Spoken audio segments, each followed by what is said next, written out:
Yeah, I did say yesterday I was going to continue more of this today, more through to Grisaia, specifically Makina's route. And I know for a fact I'm getting close to the end. I could maybe finish it within either... I think I could probably finish it within 2 streams, most likely.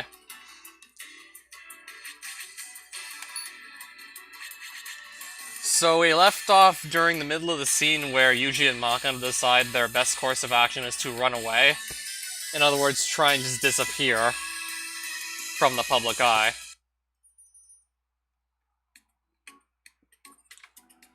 Now that we've decided to run away, there's no reason to drag our feet.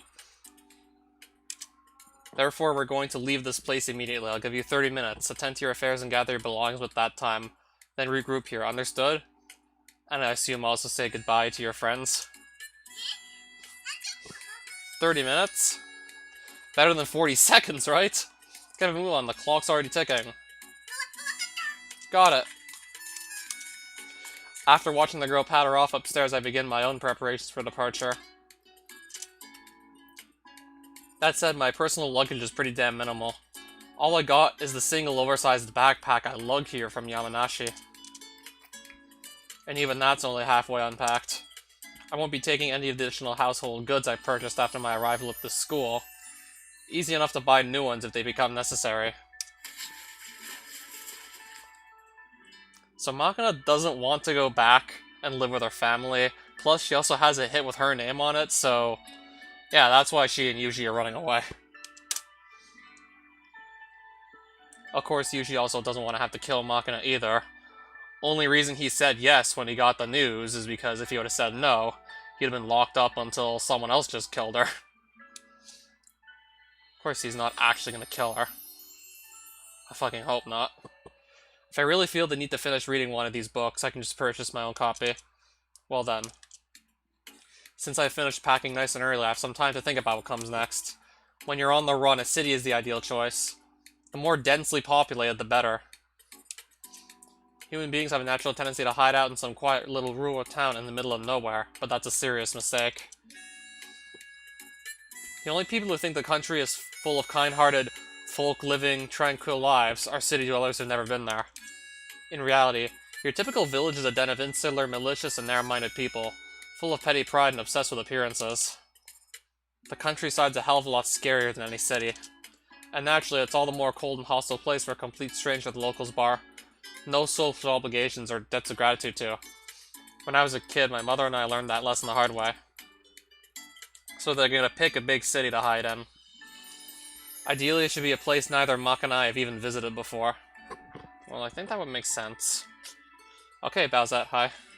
Few people being chased by their enemies take refuge in somewhere they're totally unfamiliar with. Pursuers naturally start by searching areas where the fugitive would have a home field advantage.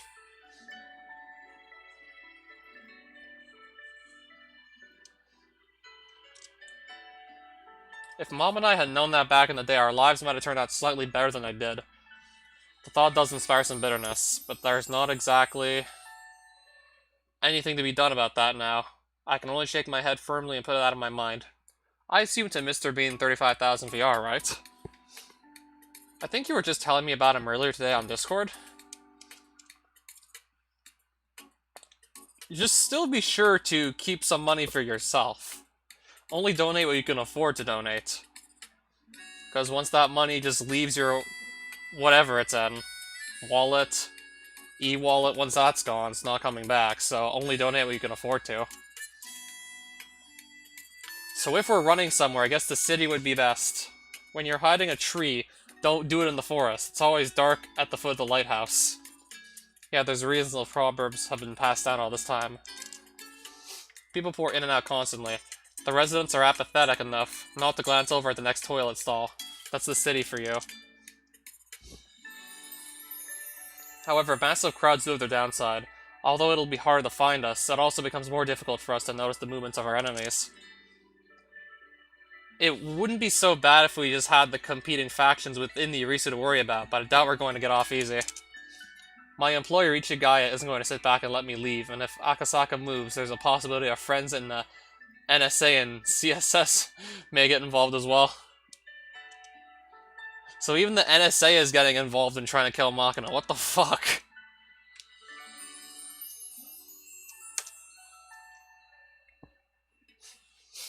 However, like the old joke goes, if you're in town on the weekend and notice a Caucasian in golf clothes, leather shoes, and a pair of sunglasses, assume they're CIA.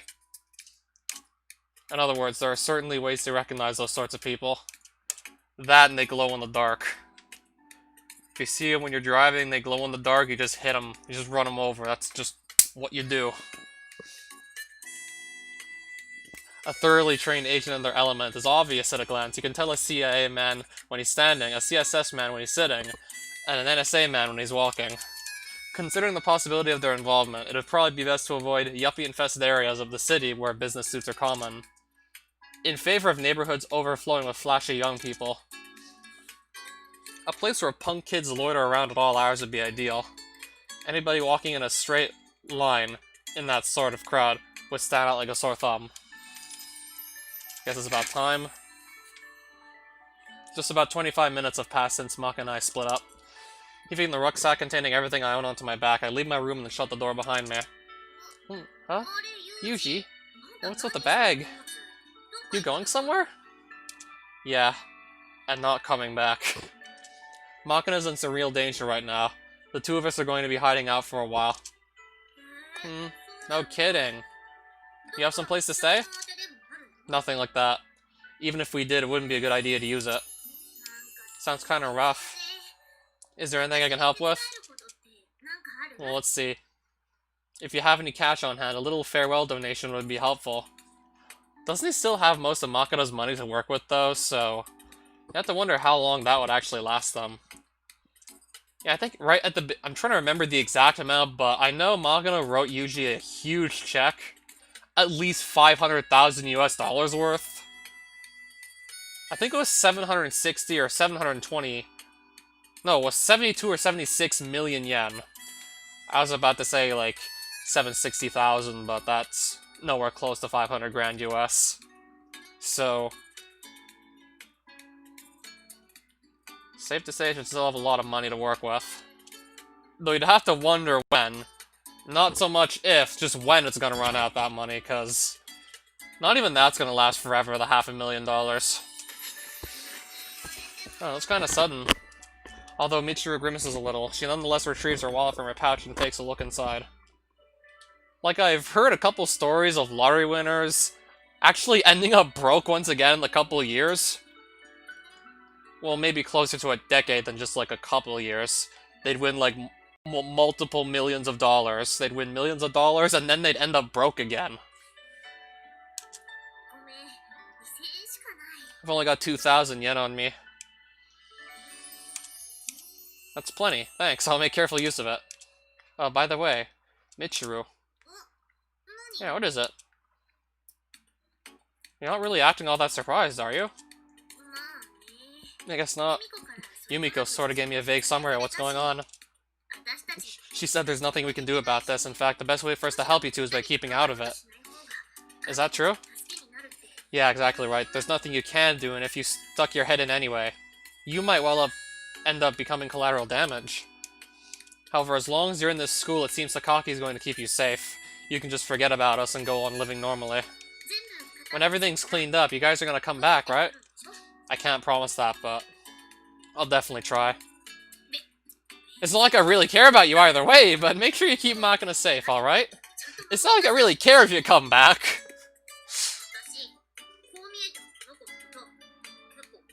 Might not always be obvious, but I got a real soft spot for that girl. Yeah, I'll promise you that. No matter what happens, I'll protect Makina above all else. You can trust me on this one. It's not like I wanted you to come back or anything. That was a lie. What? When I said I didn't care about you either way, I was lying. You better come back too, alright? Oh, good. Mind repeating yourself one more time? Ag? Shut up already! That 2,000 yen just now? That wasn't a gift. It was a loan. Don't get the wrong idea, okay? So you better come back and repay me. You got that? Do you? Well? Look, you don't have to scream. I can hear you fine. I get it. I mean, do you just want the 2,000 yen back right now, or what? Don't friggin' give it back! What are you guys fighting about? I don't know, $20 or something? Either a bit more or a bit less than that. Yep, I returned my crawfish to the pond in the courtyard, and I got my bag packed and all. Are you two leaving already? Also, who's gonna look after the crawfish? Oh, hold on, Makina, is that all your luggage? What do you have in that bag? Some snacks, my purse, and a change of panties. That's it. Yeah, that's it! We can buy most of what we need on the road, and bringing extra stuff along is just gonna slow us down, you know? I mean, if you have that much cash, it would certainly be easier to just carry that with you. A wise attitude. I suppose Mecha-chan is rather used to traveling light after a time in the hospital, yes? Ah, Sachi. This is the apple seedling you entrusted me with earlier, but I don't think I can accept it after all. Please take it with you. But if you find a place where you can live in peace, why don't you plant it there? By the time it bears fruit, I'm sure everything will have been resolved, right? I see. One of those Seedling of Hope deals? Yes, I think it would be lovely if we could all eat those apples together someday with smiles on our faces, don't you? Well, considering Yuji and Makina are quite literally going to be going on the run, I don't know if they'll actually be able to stay in one place and just look after an apple tree. Makina, why don't you take it?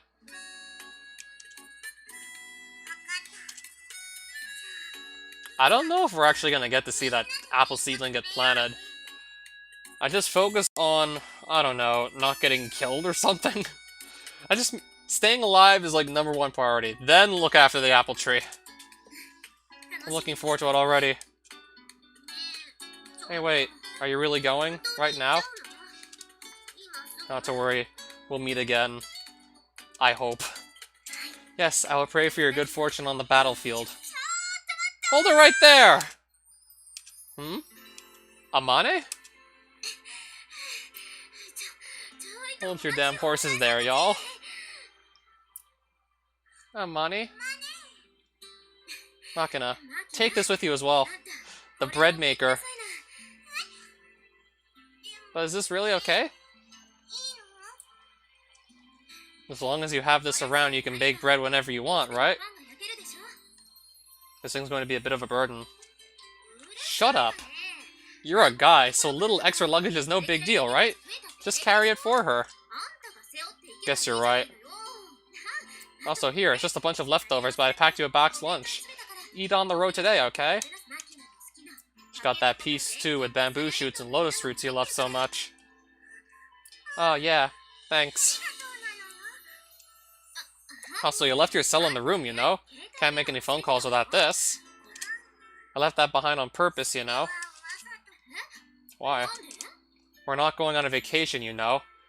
It'd be like carrying around a convenient little homing device everywhere we go. Oh, right.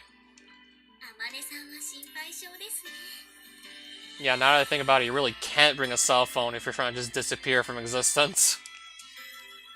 Yeah, the Irisu clan might be able to just track them down through that. Then they're fucked. Aren't you worried, Sachan? I believe quite firmly that Kazami and Maki-chan will both return safely, you see. I don't know about that. I can only hope. Any real proof of that, right? That's certainly true, however, I've conveyed my absolute trust to the two of them. Isn't that enough? What's that supposed to mean? Heading out so soon? It's fine. See you later then.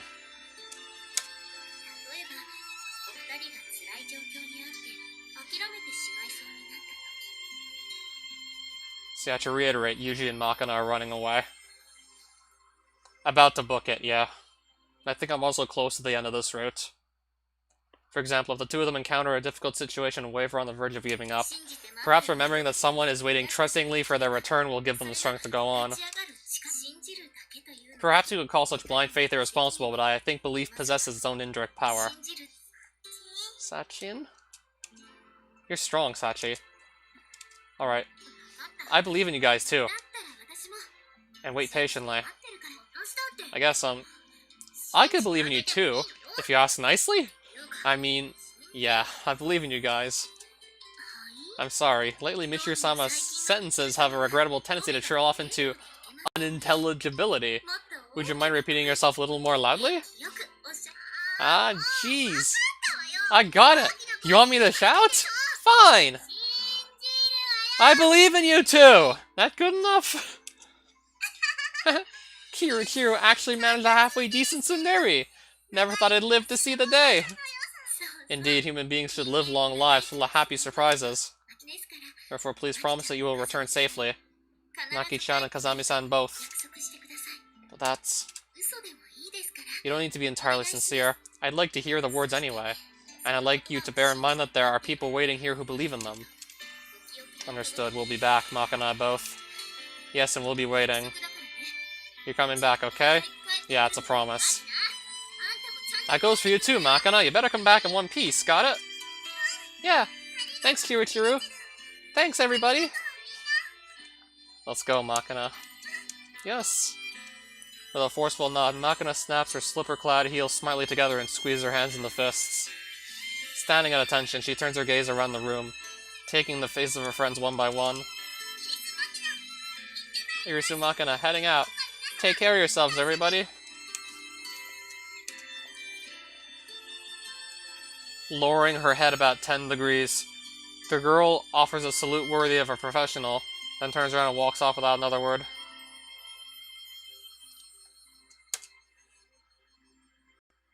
That you were. Do you think you could find any proof of that?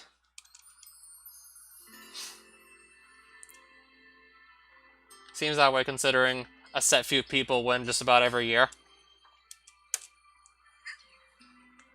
I mean, you certainly aren't the first two who brought up this point.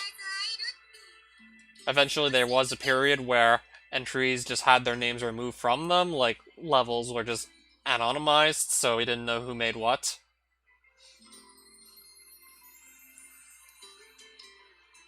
I mean, I believe we're gonna see each other again too, you know? We will come back again, right? Yeah, that's right. Guaranteed.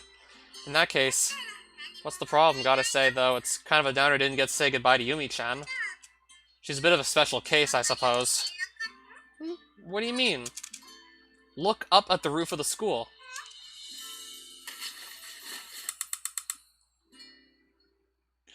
After briefly squinting up at the distant building, Makina retrieves her scope from her bag and then presses the rubber cup to her eye. And she's looking this way. What the heck's that girl doing up there? Must be your way of sending us off. From on the rooftop. So she went with this approach, huh? I was expecting something of the sort. Although I pictured her leaning against the wall at the end of the platform, watching in silence as our train rolled away. What's the point of acting all cool like that? Don't say that. Pulls it off pretty well, doesn't she? Why don't you hit her with a little swagger of your own? Well, guess you're right. Catch you later, dear friend! Wait, did you two really get along that well? Come on, don't say that. While our exit scene was a bit on the haphazard side, with this Makina and I have taken our leave of Mihama Academy. We're not running it away in defeat, but rather falling back to fight another day. Still, when I rationally think about the odds of us ever returning to this place, it's hard to help feeling more than a little glum as well. But when I glance down at Makina, expecting to find some form of sorrow distorting her face after our abrupt departure, I'm somewhat surprised to find she doesn't look particularly discouraged, let alone teary-eyed. If anything, her bright and optimistic expression reminds me of a young girl heading out to the zoo hand-in-hand with her father. That attitude's clearly only possible because of Makina's genuine trust in me. So I don't particularly feel the need to remind her this isn't a game. There's no need to share my burden with her. From this point on, things get a little murky. I've roughly decided we'll be concealing ourselves within the city, but the specific area and the details of how we'll be getting there are still up in the air. In any case, we've only just taken the first step on our somewhat contradictory attempt at bold and determined retreat. Yeah, when it comes to Super Mario World ROM hacking, the definition of vanilla, no one can exactly pin it down.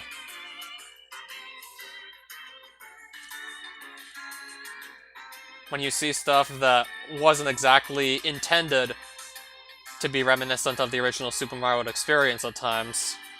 Just makes it that much more tricky to actually pin down a solid definition. The first hurdle we need to clear is arranging a method of transportation.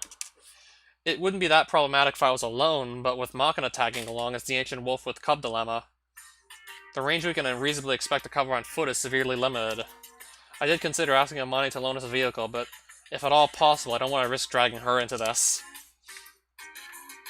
Material aiding and abetting would be more than enough to land her deep in hot water. In the first place, hurrying to a crowded place where we can blend in by zipping along all by ourselves on a conspicuous motorcycle would be the definition of cart before the horse. And since we have nothing to answer whatsoever in the way of support, it's painfully clear that avoiding the watchful gaze of the end system and street cameras will be a major challenge.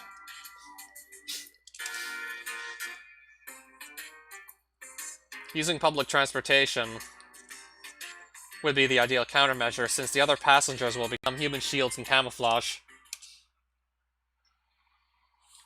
Which leaves us with the thorny problem of slipping past the surveillance camped at the train station. But the black motorcycle from the other day is nowhere to be found in its place.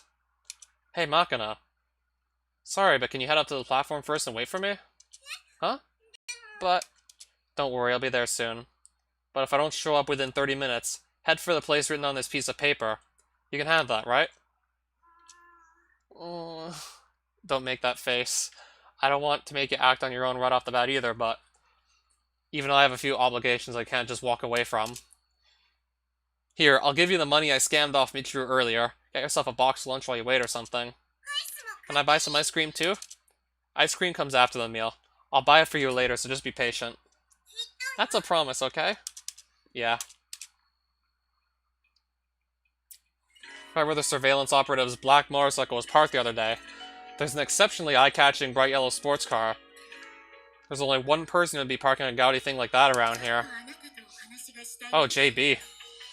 I'd like to have a little chat with you. Think you could spare the time? Not as if you're going to stop talking if I say no, right?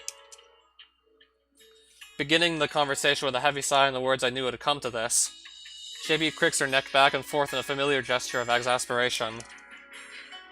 Well, I more or less assumed she'd see through me, and I'd been prepared for the possibility she'd get in touch somehow once we took action, but I have to admit I didn't expect her to clear the area for a face-to-face meeting like this. Do you have somewhere to go? Not really. And even if I did, I couldn't exactly tell you about it, as you're well aware, JB. I like to think I understand you almost as well as you understand me. You can't betray Ichigaya, can you? What would a child like you know about anything?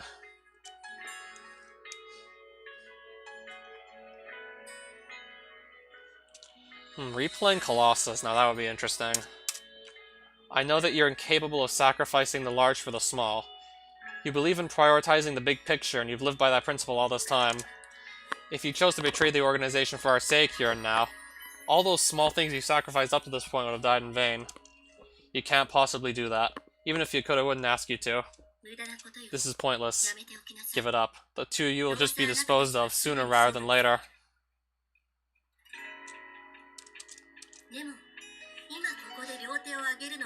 But if you put your hands in the air here and now, I could have you taken into custody instead. What happens then? You planning to re-educate me? Or maybe arrange a summary execution? Well, I'm just an unusually high-priced piece of disposable equipment, so I suppose that would be fitting enough. But what happens to Makina?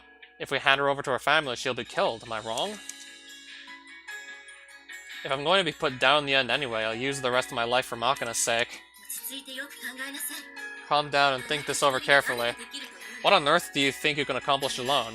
You do remember that this was a consensus decision between Akasaka and Ichigaya, yes? There's another thing I don't understand. Why go that far? We're talking about Makina here, you know? A perfectly commonplace, slightly dim-witted girl with some awkward family circumstances. What meaning is there in killing one insignificant woman like that?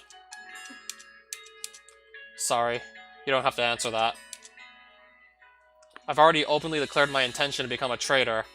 Just by coming to meet me like this, JB's already placed herself in a significantly unfavorable position.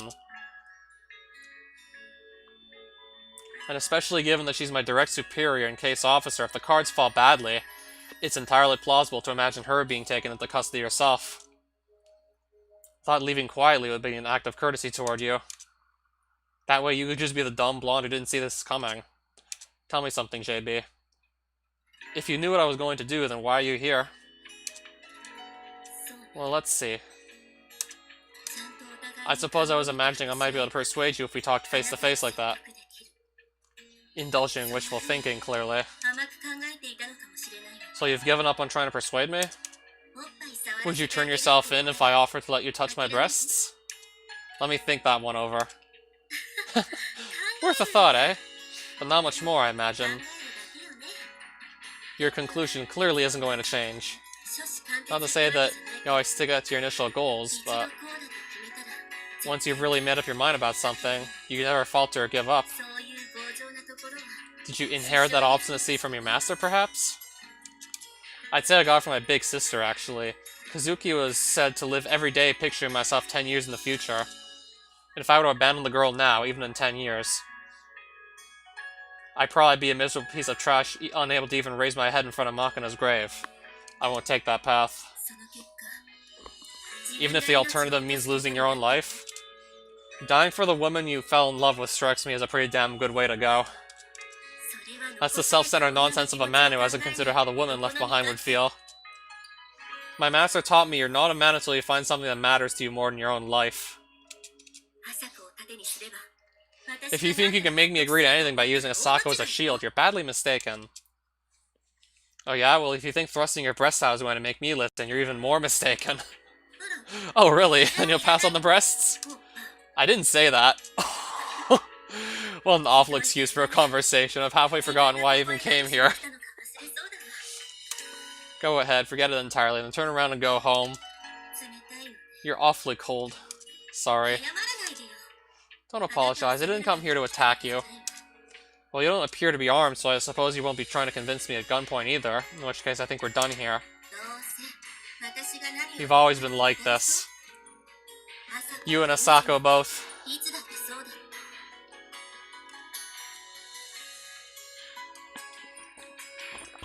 Well, not so sure, because I never explicitly ask. But that's honestly a very good question. I'm gonna warn you one last time. Stop this foolishness. If you make a run for it now, both you and Makina will definitely die. If you're under the impression that Irisu will give up if the two of you run around in circles for a while, you've got another thing coming. What do you mean? This is information I gathered on my own. The source isn't entirely reliable, but it seems that Irisu Makina called Irisu Kyoka the other night. That's right, the day the bakery was set on fire. Makina definitely said she was going to call her mother. Never heard the details. In that conversation, Makina demanded to be left alone. Then stated she would respond to any further meddling by exposing the Irisu's past corruption in full. Instead of pleading with her mother, the girl threatened her. I see. That's how it is. They pushed Irisu Mazataka into an early grave to protect themselves, and now they're going to do the same to his daughter. You're familiar with Irisu Makina's talent for memorization, yes? Even now, it seems she clearly remembers the contents of certain documents she happened to find in their father's study as a child. The girl apparently recited long passages to her mother over the phone.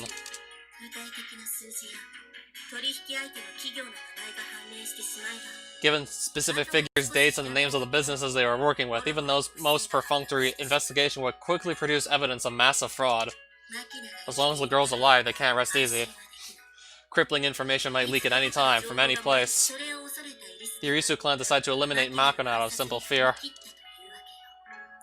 But how'd that job even end up coming to me? Ichigaya, Akasaka, and even Kasumi Gaseki approved this assassination. I don't understand why. It's not so complicated. The Irisu clan's power is just as deeply rooted in the public sector as the private. No one's going to gain anything by opposing them. Friendship's one thing, but your wallet's another, huh? Makes me want to vomit. In the first place, since you know our secrets, we can't let you live. Are these people capitalists or gangsters? I mean, I'm not completely naive about the workings of the world. If you ask me to name a few righteous, ethically sound organizations, all I could do is stand there scratching my head like an idiot. I understand how things are. But an organization that kills children to prop itself up? That's one thing I don't even want to understand. An organization that needs to go that far to keep itself standing should just collapse. Are you saying you'll bring down the Irisu alone? Impossible. At this rate, we'll have no choice but to erase you as well. I knew that from the start. If you can't live without taking human lives, then take them. Those are just the rules of the game. Nothing to trouble your conscience over. But if you're coming to take someone's life, go and prepare to lose your own instead. I won't hesitate to kill. I thought he would earlier. Are you really capable of that? Wrong question, it's the only thing I'm capable of. There's nothing else I can do to help her. Maybe that makes me a bad guy, but even so, I made my decision. For Makina's sake, I'll sink as low as I have to. However many you send, I'll kill them. I'll kill them all. I'll keep on killing for years on end if need be. Even if they send you, JB. What an ugly glare. It's like all the light's draining out of your eyes. Did it look for more H scenes from this game? Well, not yet. I may sooner or later. I try to imagine the likeliness I'll react to them in some capacity, and honestly, that's going to be pretty low. I'd have to likely just cover up most of the screen, including some of the text on screen. Plus, if I would go do it ahead of time, that would take some time, it would be less convenient than live streaming. Probably not going to be worth the effort, most likely to just censor possibly over half the screen in some cases.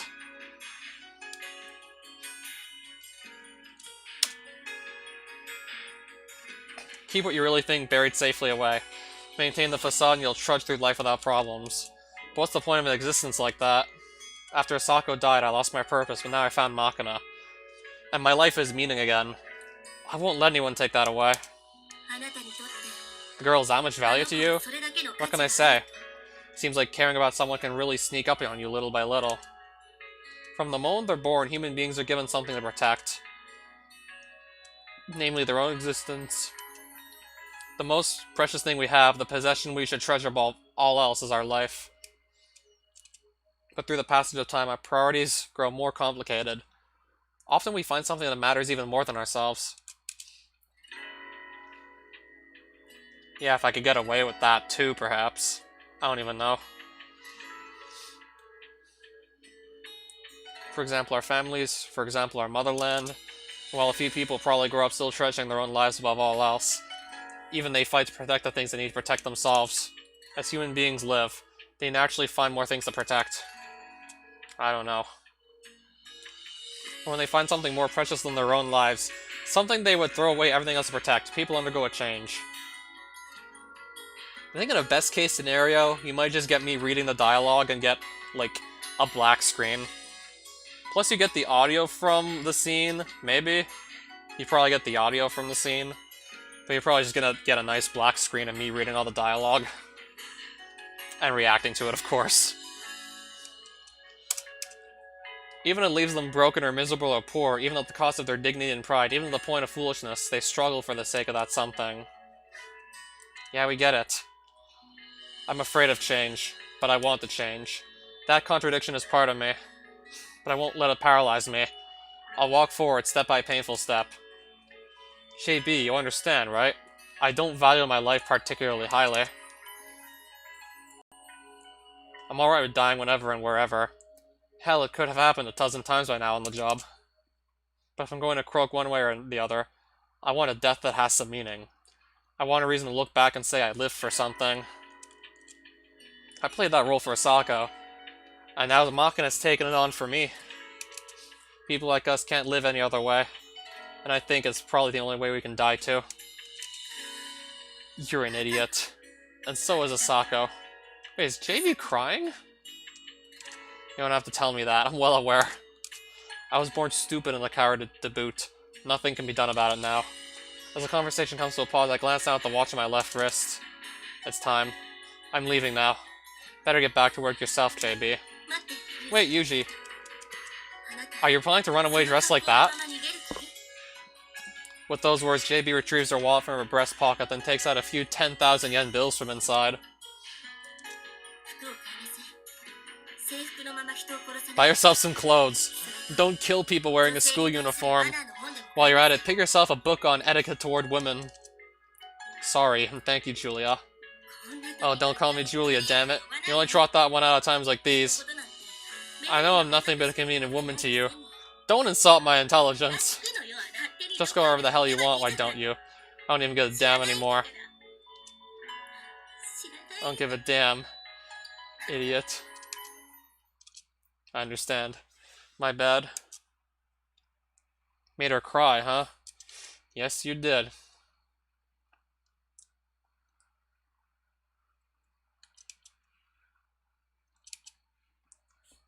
After Asako died and I began to stubbornly refuse any order to kill, it was JB who supported and protected me. I've repaid her with outright betrayal. You finished? After leaving JB behind and going up to the station platform, I find Makina seated on a bench munching away on a cheap meat dumpling lunch. I've heard from people that there's whole servers dedicated to... Oh no. Yikes. CP swapping? That's fucked up, what else can I say? Real. Talking about real children? Oh yeah, that's fucked up if you're talking about real ones. Now that, yeah, that's illegal.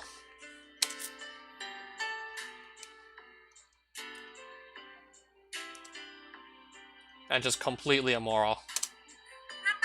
I made sure to get one for you too, Papa. Yeah, I'll take it. When I receive the box from Makina and try to untie the strings crossed over the top, I notice that my fingers are shaking. The hell? What's wrong, Papa? No, it's nothing. If at all possible, I don't want to kill anyone, but if I don't, we'll both die. I knew that from the start, of course.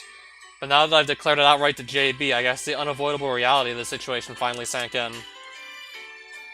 I'm not afraid of dying. I'm not that attached to my life.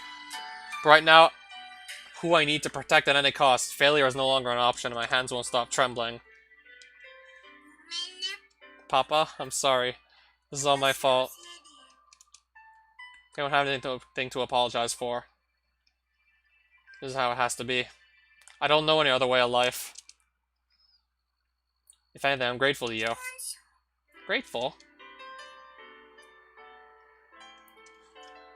What scene are we talking about? What do you mean, scene? From this game? One of many, possibly. You and I might have met each other, just in the nick of time. I needed Makina, and Makina needed me. Looking back on it now, this outcome might have been inevitable from the moment I met her. This girl might have been waiting in that school for me, waiting me to offer one final chance. The one you have to censor. All of the hentai scenes. Not just one, all of them. If I want to just react to any of them, I'll have to censor them, like, almost completely. I'll have to find some workaround. And even then still, I don't know. This is pretty good stuff, isn't it? Yeah. Yeah, I know there was one, like, after the bakery burned down. I heard there's also another one coming up, and maybe a third one. I don't know if there's, like, 2 or 3. Yeah, I know there was one after the bakery burnt down, that's for sure. Steam removed them. I'm gonna have to find a video of someone else just playing, like, the unrated, uncut version. 2 in this route. Okay, so there's only 2. Not counting the split into 2 scene, right?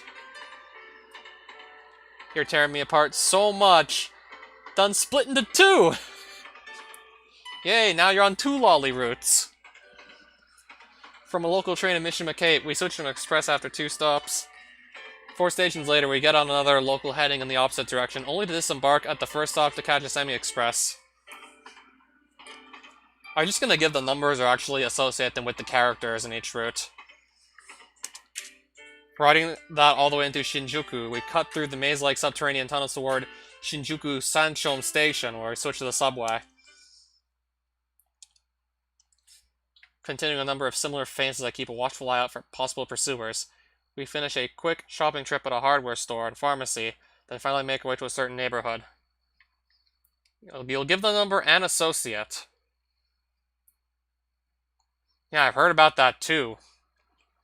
Not to mention, one of the cat killers, I think he was on YouTube also last year doing the same thing. One of his accounts got terminated, but of course he just made another one, and again, it's just gonna be like public outcry it's just gonna take more public outcry to get his next account terminated. Yeah, either that or Xvideos or any of those other sites. I'm freaking tired. Yeah, I guess you would be. Exhaustion dulls your capacity for judgment. No point in walking ourselves ragged. Yeah, I think his account was terminated at one point, then he just made a new one, got most of his subscribers back. Not that I really want to know who any of these fucking people are. Yeah, we're talking about a cat killer. Someone who could potentially move on to actual people. What, like animal abuse? Like extremely graphic animal abuse? Yet YouTube doesn't seem to be just addressing that issue a top priority. You get to a point of diminishing returns after a while. Isn't Xvideos that one Mega Man Xvideo site? I'm actually gonna go look and see. I don't think so. Free porn videos. Xvideos.com. Teen videos. Oh, okay, I'm not going here. I remember you saying like 22337 at one point, not actually naming the characters.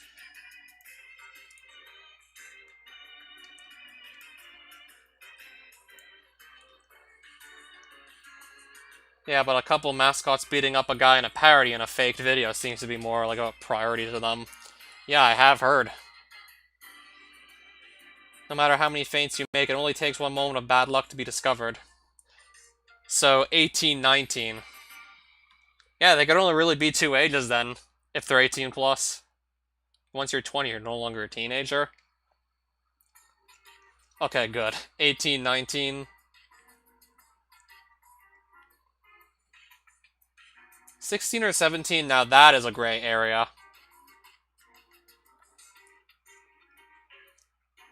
Anything under 16, like, no.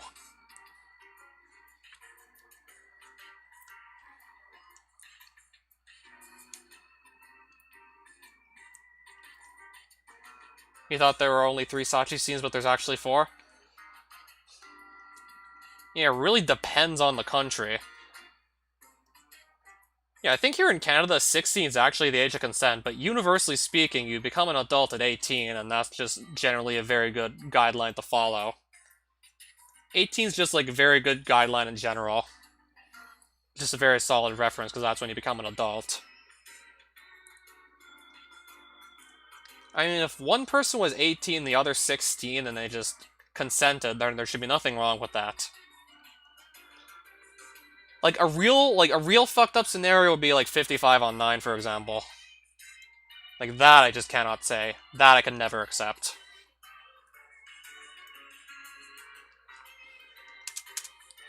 Making ourselves hard to track is about all we can hope for.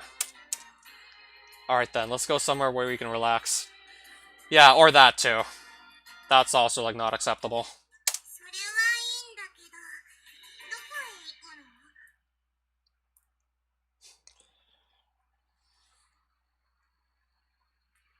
Definitely illegal.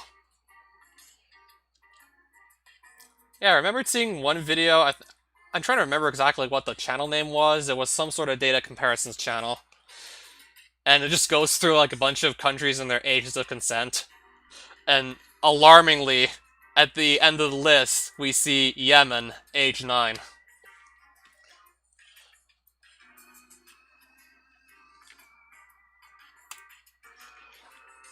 I probably shouldn't ask what the fuck is going on in Yemen. I probably really shouldn't ask. And yeah, Japan, by the way, it's 13. Not that much better. Discreet lodging facilities are surprisingly easy to find almost anywhere. Some have an age of consent as low as 12. Apparently, last I checked. I don't really want to go look into it any further.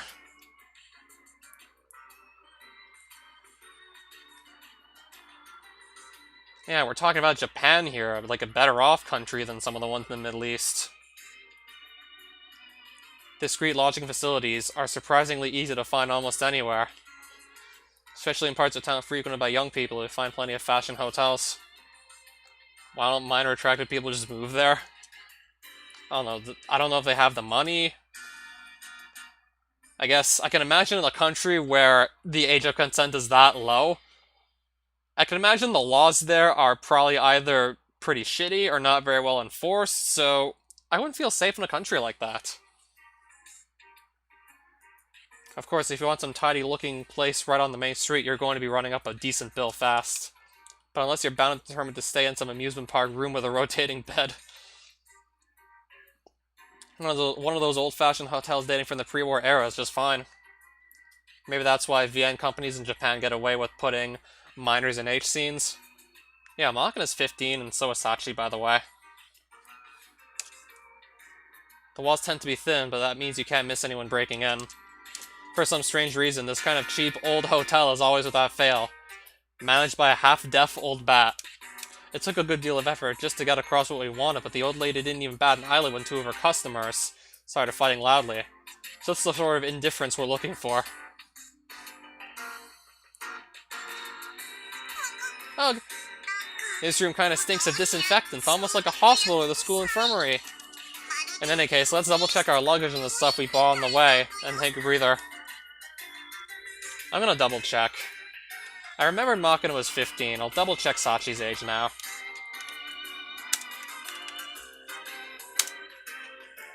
Bad end. I'm not gonna spoil myself on this one. Age 15, Kajitsu. So in the first game, which is what I'm playing right now, she's 15.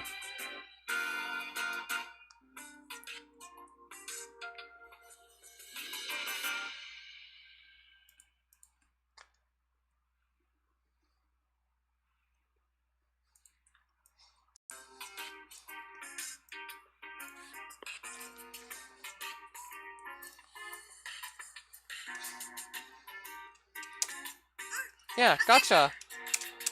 I lower my personal baggage in the bread-making machine. Amane foisted on me onto the floor of our little room. Always nice to get a little weight off your shoulders. Guess we'll start by emptying out the backpack, then move on to reviewing the supplementary items we picked up on the way here. I know for a fact Sachi is a lower-class woman. Don't really spoil anything else for me, please. Lower-class women, even though she always walks around in that maid uniform, unless she's either at school or sleeping. Wait, does she sleep in that I think she sleeps in that thing too, right? Before I can begin, a voice comes flooding into the room from the other side of the one paper-thin wall. Are they having sex, or is someone dying in the other room? Place is what it is, so I guess we can't really complain. It's a love hotel. What the dickens?! I hear a strange cry coming from the next room door. So they got some kind of weird animal in there? Sure, there's an animal involved, technically speaking.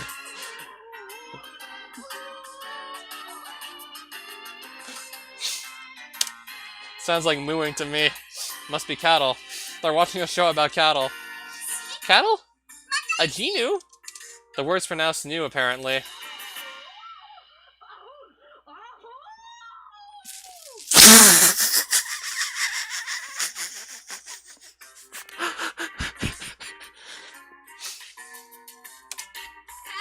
What are you calling an Ugo? You're the Ugo, you little punk! I'll crash your crystal! Genu! Whoa, hey, don't kick the walls, they're thin! Eugene Genu! Who the hell's Eugene supposed to be? Eugene Krabs? This exceptionally boisterous rat motel should make for a good temporary base of operations.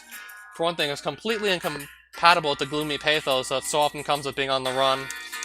Although I'd been planning to set about establishing early warning measures against intruders. it doesn't seem like that's going to be strictly necessary. Now, in all honesty, I wish I would have saved so I can just listen to those noises again. Once the show in the next room comes to an end. Now I really wish I would have saved.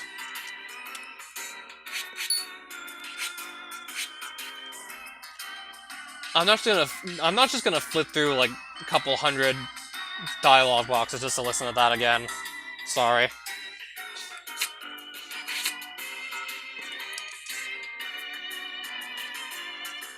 On top of which, this building... You can go into the history and jump over there. Oh shit, I can? Okay, stop scrolling so much. Okay, I didn't know you could, I think. Okay, I can click the text and then... Yeah, I can click the text. Okay, I can't click this. But I can click that. Yeah, I can't click this because Yuji isn't voiced, but I can click this. Okay, we can listen to them again. Oh fuck, we can listen to them again. Oh sure, there's an animal involved, technically speaking.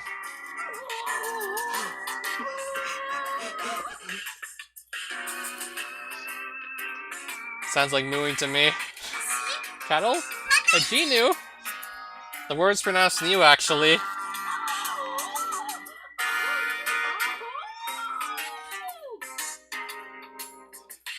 Who are you calling an Ugo? You're the Ugo, you little punk.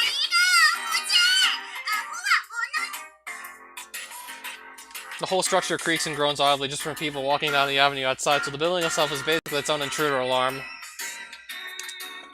There are 3 entrances and exits. Front, back, and emergency. But outside the back, there's a grizzled old Shiba dog tied up that growls and barks every time someone draws near. Presumably the old lady's pet. Although it's definitely getting on in years, the animal seems to be a dedicated veteran with a long history of service guarding the back gate. Oh. Whether it's lovebirds sneaking around in hopes of a free stay or suspicious characters from the Yakuza offices lingering about, the Shiba watchdog barks persistently at all who approach as if trying to wear out its own throat. Oh, that a fact? Okay, so Yuji and Makina found their way into a love hotel. That's going to be their base of operations while they just hear couples in the adjacent rooms banging each other. As for the emergency exit, you have to scratch your head at this one. Even though it's supposed to be the resident's escape route in case of trouble, the thing doesn't open.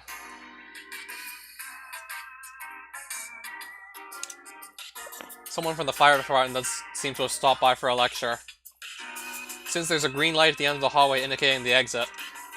But the door itself just won't budge.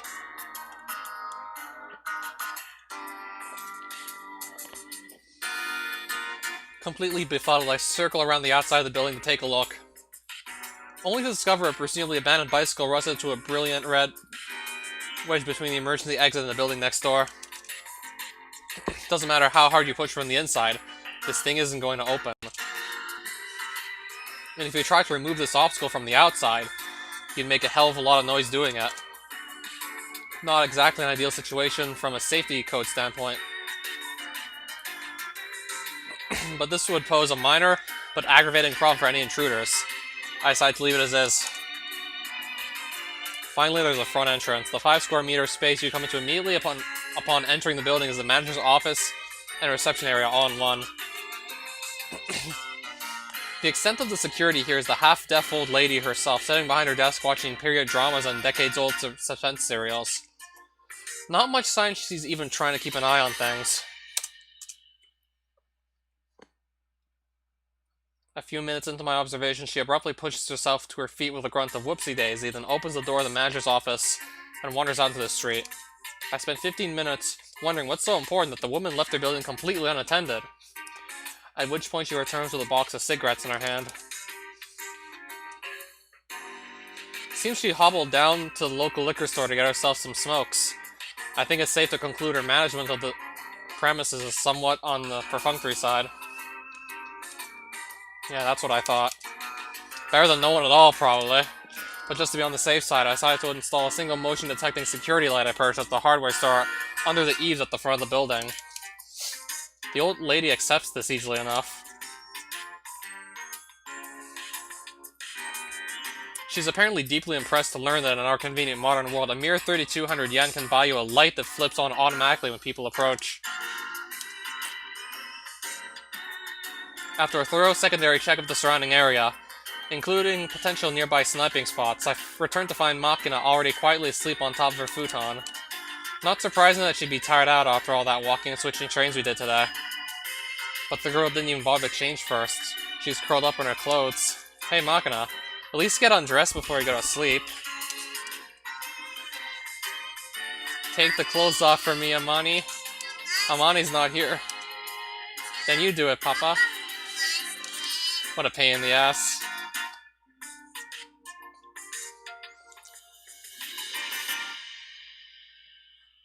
Maybe it's not that big a deal under the circumstances. If anything, it'd save the need to pull our clothes on in the panic in the event of a raid.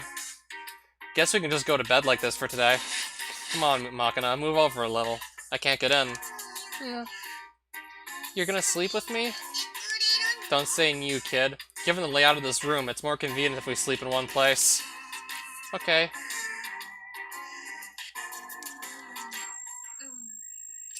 From now on, we'll be living every day listening as the enemy's footsteps approach from behind, with no guarantee we'll even be alive tomorrow. The easy, peaceful life we enjoyed only a few days ago is over now. Why are they so determined to torment this girl? My head hurts. My damn head. Really hurts.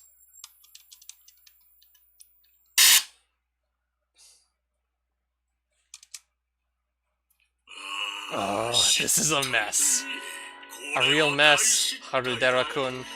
To think your pet dog would bite the hand that fed it. I sincerely apologize. I like to think my support played its part in getting a U-branch like yourself where you are today. And I think it's fair to say I've been rather accommodating as your superior. Perhaps my eye for talent isn't what it used to be? By no means, sir. Look here. The fact of the matter is our little number 9029 ran away, yes? Yes, I know 9029 is a special number, and considering the personal history involved, I did think it best to entrust him to you. After all, you were the one and only person able to control that habitually insubordinate Kusakabe Asako. What do we get this time? A complete fiasco. It wouldn't be so bad if he just torn his collar off and make a braid for it. After all, the man's name isn't even on our books. Easy enough to have him quietly put down. But when our agent runs away with our target in tow, that's an entirely different story. This isn't just a matter of insubordination anymore. It's outright treason, you know? How do you intend to take responsibility? I sincerely apologize. Harudera-kun, my dear. I'm not saying this because I want to hear your apologies. Excuse me? What's "ha" supposed to mean? Unbelievable. Here I am, finally working for a ministry rather than an agency, and before I can even savor having a signboard outside the office, we're head first in this utter debacle. Look, my friend, even the best of times don't exactly eager to work with us foreign capital types. Don't make my position any worse than it already is. Do you have any idea how I felt to finally get that red carpet office after all those weekends spent working instead of playing with my children? Well, I don't think I could care less. Did you say something? No, perhaps your ears are playing tricks on you? Or your persecution complex? In any case, prepare a list of places 9029 might visit. Immediately. But as I explained previously, if number 9029 is attempting to hide, he will almost certainly be avoiding any place he's ever set foot in before. I've already submitted a general list excluding all the areas where he lived previously or visited in the course of duty. Also, this is conjecture based largely on instinct. But I believe there's a good possibility 9029 has gone to ground in Tokyo itself. In fact, somewhere fairly close to this place. Your intuition as a pet owner, is it? For what it's worth, we do have investigators equipped and on alert, just as you requested. But I think you'll agree somewhere within Tokyo is a bit on the vague side. Urgent report from Clover 12. 9029 discovered. Currently in pursuit. Where? Minato Ward, Shinbashi Chuchome, moving from the Karasumori Shrine area towards Shiodome on foot. Wearing a black suit and a blue necktie. No visible luggage on hand. They're requesting instructions. What about the mark? Is Makina with him? Negative. He appears to be alone. Alright, take him. No, absolutely not. Please allow us to continue tailing. Rather than hastily provoking him, call in support from Shinjuku and Shibuya.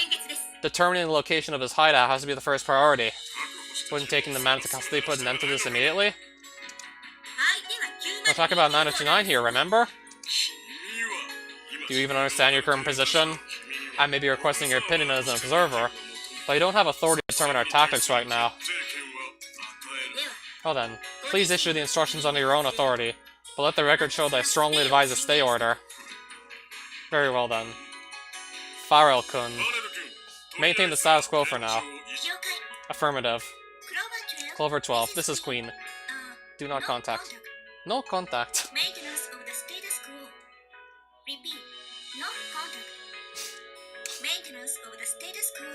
Maintenance of the status quo. I'll be heading to the central control room now. Are you coming as well? No, I imagine my presence will only be a distraction at the moment. I'll stand by here. Depending on the circumstances, you may be taken into custody as well. Prepare yourself for the possibility. Yes. So tired. Perhaps it's time for a break, Chief. Would you care for some coffee? Yeah, sounds good. No, extremely caffeinated, please. I don't think I can keep up this much longer without a stiff drink of one sort or the other. The director does lay it on rather thick, does he? They say his personality was just as nasty even back when he was Deputy Security Shiba's yes-man at the Cabinet Office. Let's not gripe too much, please. Whatever else you can say about the man, he's still our key figure. Somehow or other. Huh? What's wrong? What? No way! Why? Report. What happened? Clover 12. Signal lost. What on earth? They didn't head underground, did they? No, the last location was the Central Plaza by the Eastern Exit and... Ah! What is it this time? The cards who were moving to support. Heart 9, Spade 6, Diamond Ace. Signal's lost. What's going on?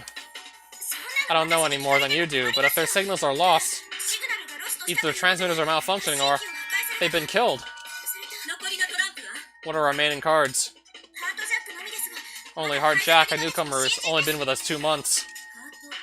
In other words, the female agent, yes? Is she young? She's only 24 years old. Does that girl have large breasts? Excuse me? I'm asking you if she has an above-average bust size. Please wait a moment. Let's see. Height 172 centimeters, bust 88 centimeters. What about it? 9029 is soft on the big-breasted. Alright then. Order the girl to pull out immediately. What? If we just give out an order like that, the director's going to... Tell Central that we'll be wiped out at this rate. While you're at it, get an incident processing team to the site now. So, to distract Yuji. Makes sense. Ah, yes. Yuji. What on earth are you thinking? Metropolitan area, a certain place.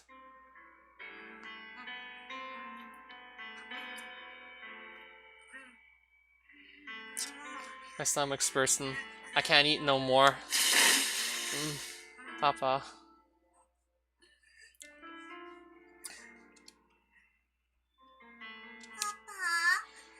Papa? Where'd you go? Don't leave me alone. I'm right here, Makina. Jeez. You got me worried, you know? Don't just wander off like that. Where'd you go anyway? Just cleaning up the neighborhood a little. Cleaning? Noticed a few rats skulking around. One of them got away, but I took care of the rest. You don't have anything to worry about. Okay. Look, it's still 3:30 in the morning. You can sleep a little longer. Yeah. That's right. Nothing to worry about. Just leave everything to me. For the time being, I've chased off the suits. The next ones they send will probably be Special Forces or the SAT, I guess. Well, whatever. Hardly matters. Whoever comes, I'll just take them out one by one. Ah, shit. My head's killing me. God damn it.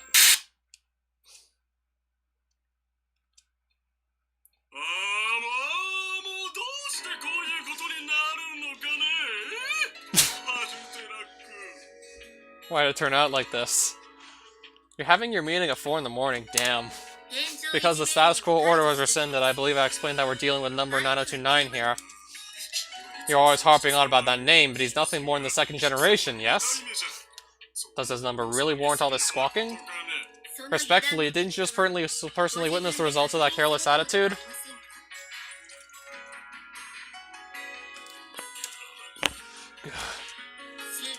Were there any fatalities among the agents who were attacked? Some were badly wounded, but none to a life-threatening extent.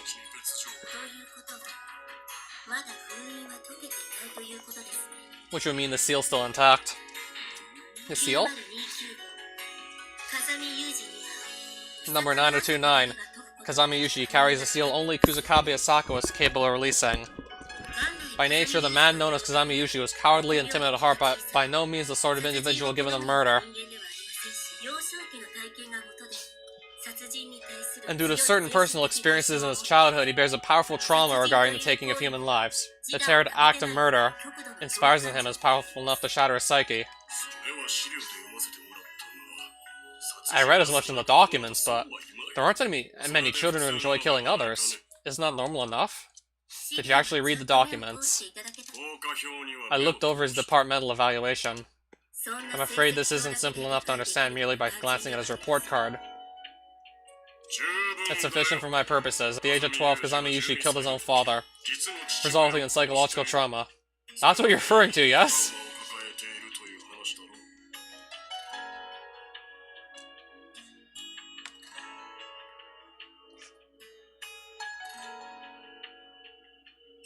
Well then.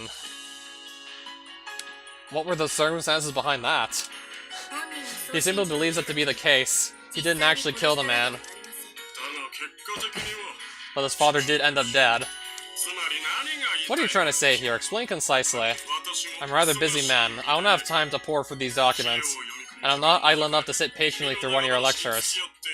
His father's murder, and his mother's suicide. Kazami believes these two deaths to be entirely his fault. And as a child, he was unable to endure the weight of his own guilty conscience. In order to ease that torment, Kusakabe Asako implanted a suggestion in his mind. Words to the effect of, there's nothing evil about fighting to protect the weak. You're doing the right thing. And as a result, Kazami became capable of justifying murder to himself, eh? Not exactly. The murder of his parents and the deaths of all the terrorists he has assassinated. The boy believes that these were the work of a devil that possessed his right arm against his will. I don't follow. Where did he get that idea? It was most likely the result of a desperate, unbalanced child taking refuge in the easiest answer. It wasn't my fault. I see. If that's how it is, I suppose I can understand. Figures. Excuse me. Would you mind clarifying that statement? Meant nothing by it. So, sum it up.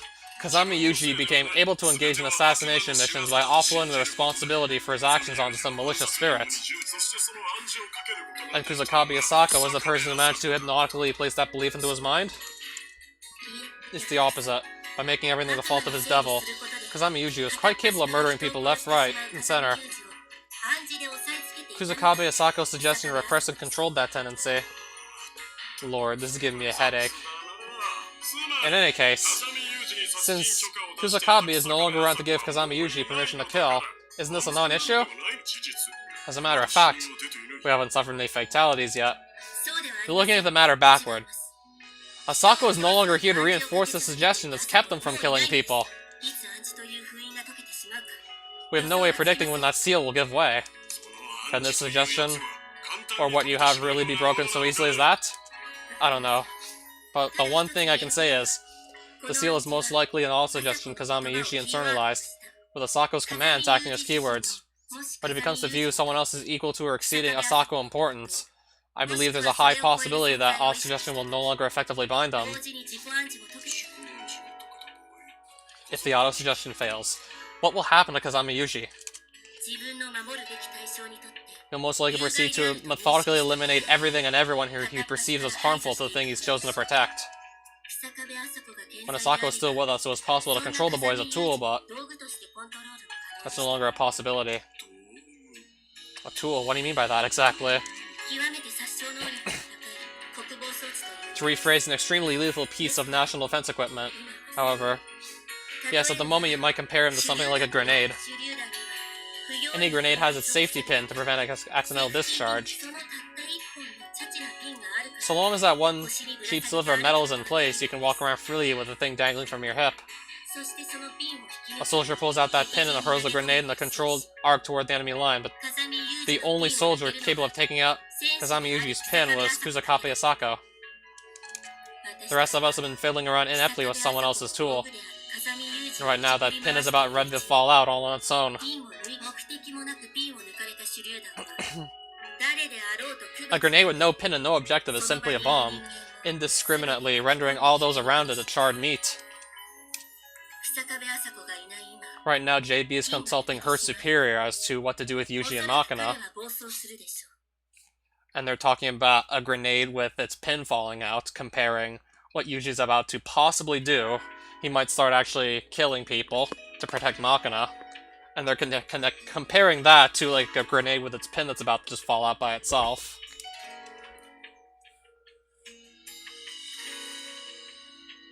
JB's saying that it was Yuji's master who just constantly reinforced the idea to not kill others. With her no longer being around, like his master, then yeah.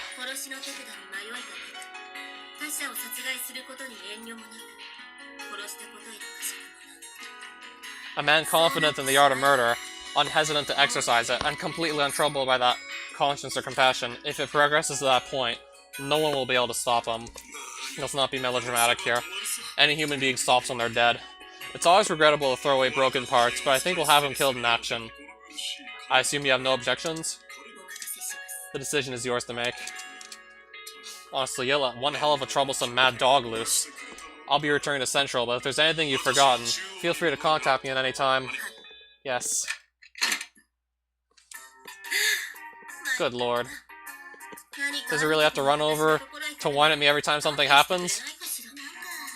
This is turning into a real mess, isn't it? Excuse me. Were you eavesdropping instead of working? No. I assure you I was being very productive. I mostly finished reading the documents you submitted concerning Kazami Yuji. Quite the astonishing past, to say nothing of his professional resume. You think? It's nothing that's special around here, surely. We got dogs with tragic stories lying around all over the place, you know? What do you think headquarters intends to do next? Who knows, but, well, there's probably a limit to what CSS and NSA investigators can do here. Right about now, perhaps the director's negotiating with the head office big shots to see how many special forces group units they can dispatch for us.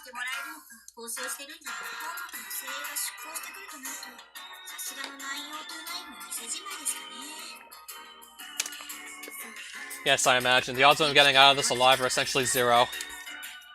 But remember this, that dog was raised by the Kusakabe Asako. Once he's bared his fangs against his opponent, you can blow off his limbs and he'll still crawl like a worm toward your throat.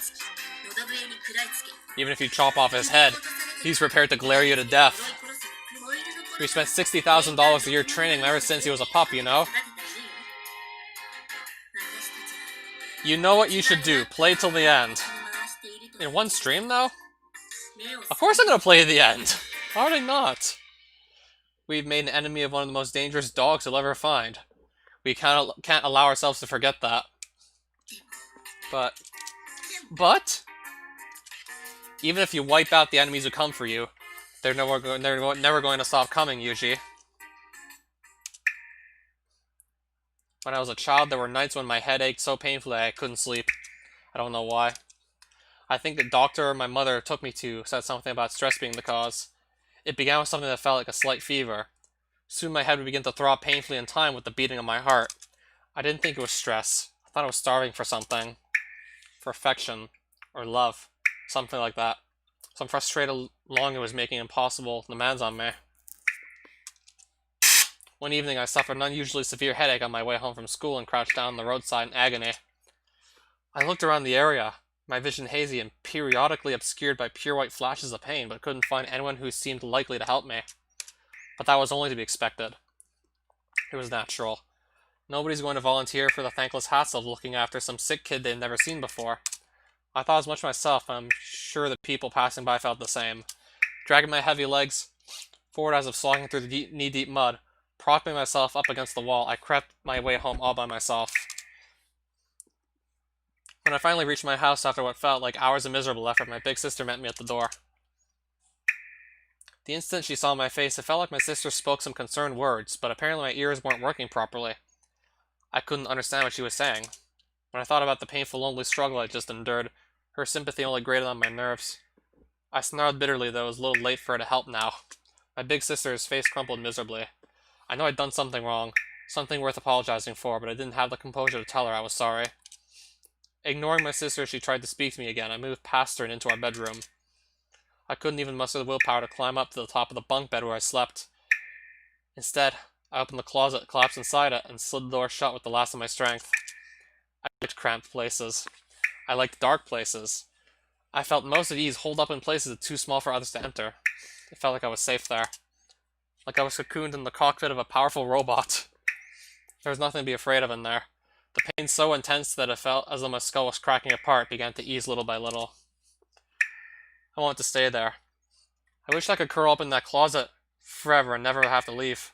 Even knowing that it was spoiled, pointless escapism, I couldn't help but indulge in it. When night came, my sister woke me up. She asked me if I had calmed down, and I realized that I had. I almost felt refreshed, in fact, but at the same time there was a tickle of awkward self-reproach. That's right. I need to apologize for snapping at her. Just as my thoughts reached that conclusion, I felt the sharp pain in my right hand. When I looked down, I noticed the wound in my right fist, deep enough to expose bone. I had no memory of injuring myself so badly. As I puzzled over when it could have possibly happened, my sister spoke to me in a subdued murmur. It seems your homeroom teacher committed suicide. For a moment, I couldn't process the meaning of those words. Suicide? In other words, the man took his own life. Even as I wondered why, a smug sense of satisfaction welled up inside me. I hated that teacher with a passion. He never complimented me when I succeeded, sneering at the smallest sign of pride. He focused exclusively on my failures, belittling me as a defective human being. He hurt me every single day. The man seemed to have entered the teaching profession just so he could reenact the miseries of his own childhood on his pupils. I silently urged him to die many times. It felt like what he deserved. I looked down at my right fist, covered in congealed blood. Did I kill him? While I was unconscious with this headache, did my body crawl out of this closet all on its own? Did this hand kill my teacher? That anxiety stretched on and on indefinitely. When my head began its brutal aching, somebody would experience misfortune. That pattern repeated itself several times. My head hurts. I want something. Badly, but as always, I can't even tell what it is I'm longing for. That thirst for something never did go away. I want help. Anyone will do. If anyone would reach out a hand to me, I'd probably cling to them and cry like a child. At this rate, it feels like I'm going to go crazy. I want to be alone. I want a cramped place where I can take refuge. I want to curl up in a dark place and sink into death as I was falling asleep. It was always my sister who opened the closet door and brought me out of my seclusion. There were times when I wished she wouldn't, when I found her irritating. And my sister died in a traffic accident. I didn't hate my sister or even dislike her. If anything, it'd be no exaggeration to say she was the reason I was able to keep on living. Even so, my sister died. Why did she die and leave me behind alone? That question did inspire some reproachful feelings, but I still remember the look on her face that day when I answered her kindness with a snarl of irrational anger. In the end, I never did apologize. I could never manage to say the simple words, "I'm sorry for yelling at you." That always weighed on my mind. When I think of my sister, her troubled expression on that afternoon always flashes before my eyes. I can't stand it anymore. I wish everything would just come to an end, but maybe all this was my fault. I gnawed on my possessed right hand until it bled. And 1 year after that, just as I wished somewhere deep down inside, the devil in my right hand took everything from me. My father died, and my mother as well. I must have been the one who killed them.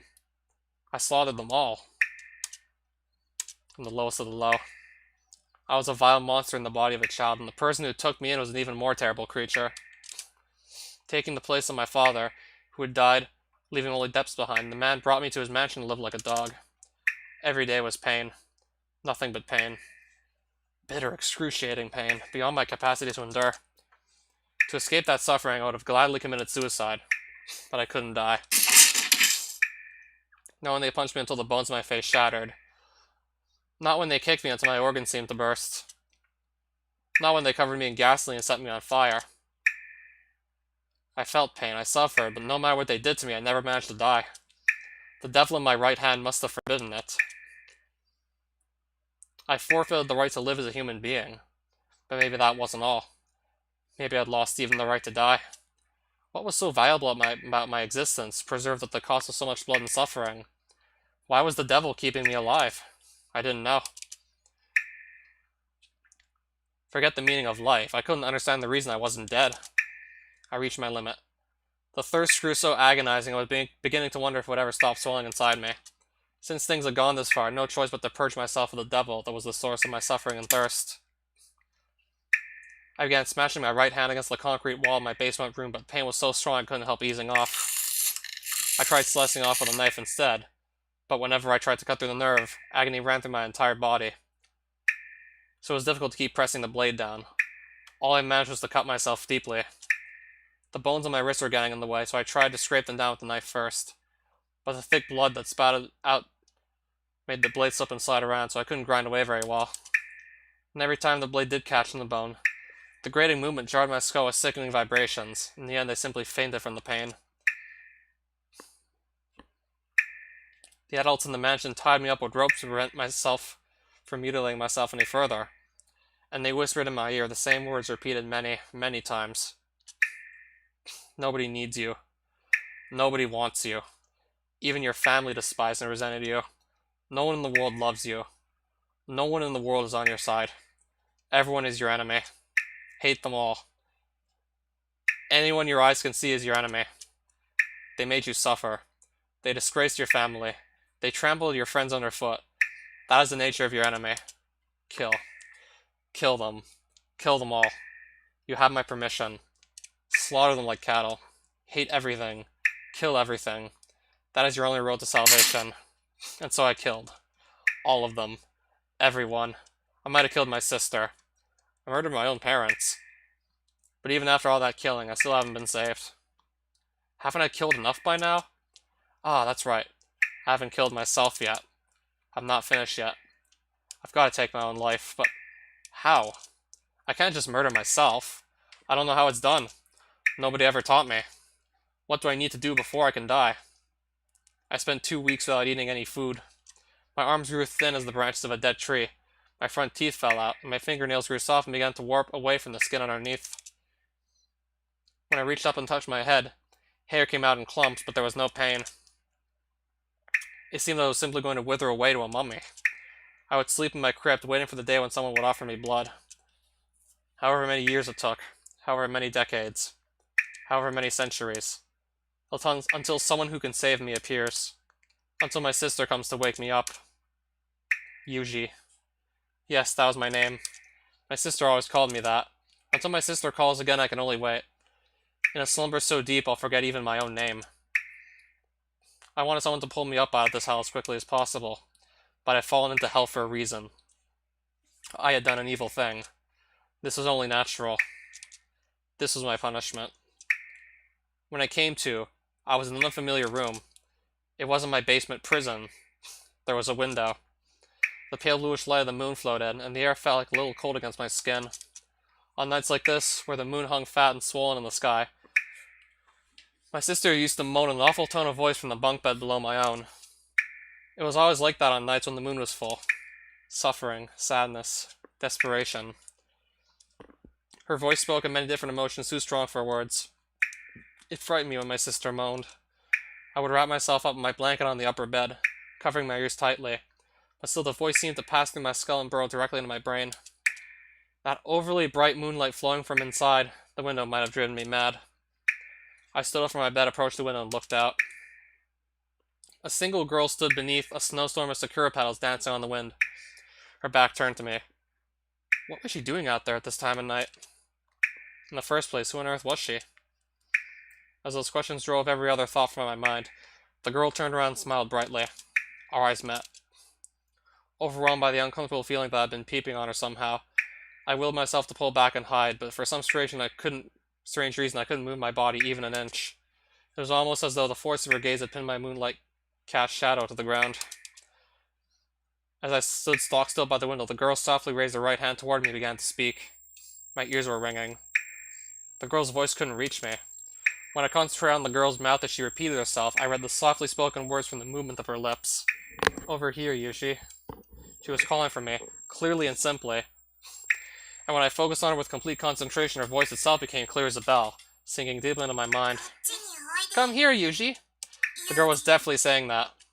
As she offered me her outstretched hand, tears began to roll down my face. Can I really take her hand?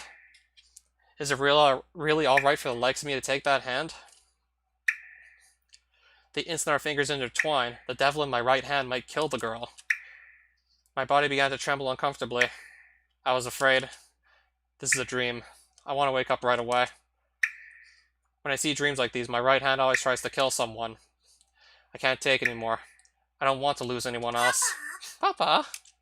Snapped abruptly back to the waking world by a familiar voice against my earlobe. I saw a girl crouched down on my side. That girl, her eyes full of concern, spoke to me. You're crying again? Ah, hey, Makina, I'm fine. It's nothing. It is not nothing! Why are you always crying? No, really, it's no big deal. Men just wake up crying sometimes. Sort of like a wet dream, you know? Don't worry about it. Why are you making such a scary face? Is it something you can't talk to me about? Yeah, that's right. It's got nothing to do with you, so you don't have to worry about it. That's no fair. You're helping me out, aren't you? Can't I help you too, Papa? Makina. If it's hard to talk about, then I won't ask anything. Not that smart anyway. So even if you told me, I probably wouldn't be able to comfort you that well. So well, Amani told me something once, you know? There's nothing like a naked woman to cheer up a man who's hurting. Ah, kind of pathetic. How true that is. So come here, Papa.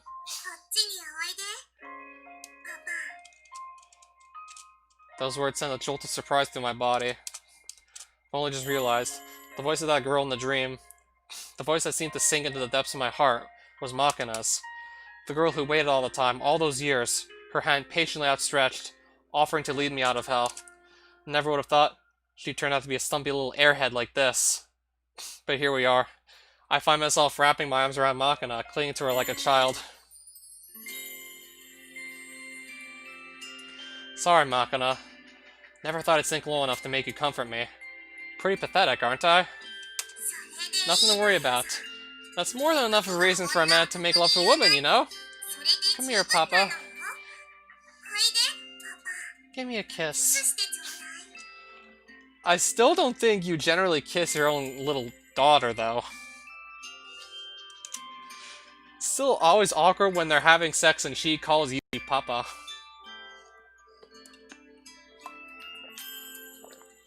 Then again, I have a friend of mine who also calls me Papa. And honestly, that's a little awkward too. Sure, we never do anything like this, but still. I obediently bring myself closer, feeling the quiet touch of her breath against my face. A feminine sigh. It's a warm, soft sensation, like a slow summer breeze too gentle to ruffle your hair. Not quite sure how to say it on a live stream, but who else? The morning light that flows softly into the room faintly illuminates her pink lips. Catching a brief glimpse of her small tongue between those slightly parted lips, I push my mouth to hers as if reeled in by the jerk of her rope. Ah, it's the smell of a woman. A surge of vague nostalgia runs through me. But this fragrance is unlike that of any other woman. It makes me feel like my brain's been soaked in hot water, warmed down to its very core. It makes me feel like I'm safe. As I bury my face in Makina's almost alarmingly slender chest, the scent grows stronger and stronger. And the next moment, she's wrapped her arms around my head in an affectionate embrace. Sorry. My boobies are pretty small. Nothing to worry about. With a smile like that, indeed, nothing to worry about. Why is it that being held by this tiny woman brings me such peace of mind? Still pressed to Makina's chest, I turn my eyes up to her face. She's smiling gently down at me, almost like a mother gazing at her infant child. This H scene is so awkward. You think this is awkward. I'm guessing you didn't actually sit down with me through that Monica Start mod, where the main character actually ended up having sex with Tsumugi from K-On! Of all characters. Yeah, Tsumugi appeared, and like literally just a couple minutes later she asks, do you want to have sex? And yes, you can say yes to that. Nothing was more awkward than that. And then of course, as soon as I found out that there was like the assistive self-voicing, I turned that on, then went back to that scene, and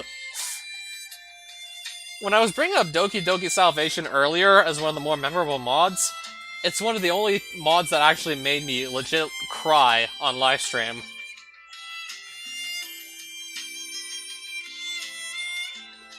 That Monica Start mod was, like, the first one, but not because it was really sad or anything, it was really emotional.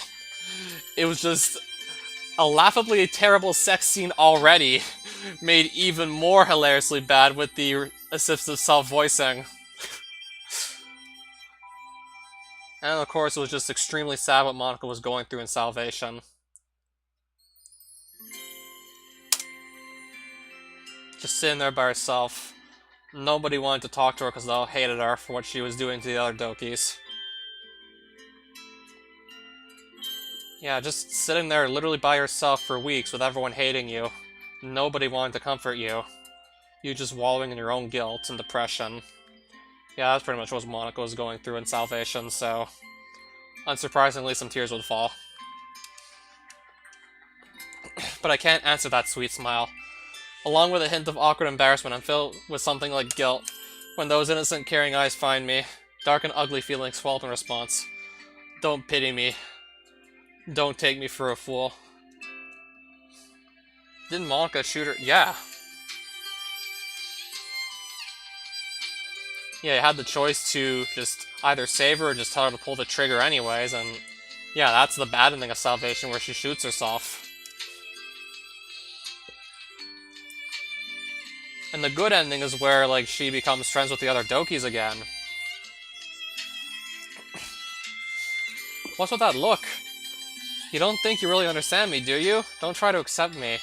You don't have the first damn idea who I am. The words rush into my head like a deluge of black mud.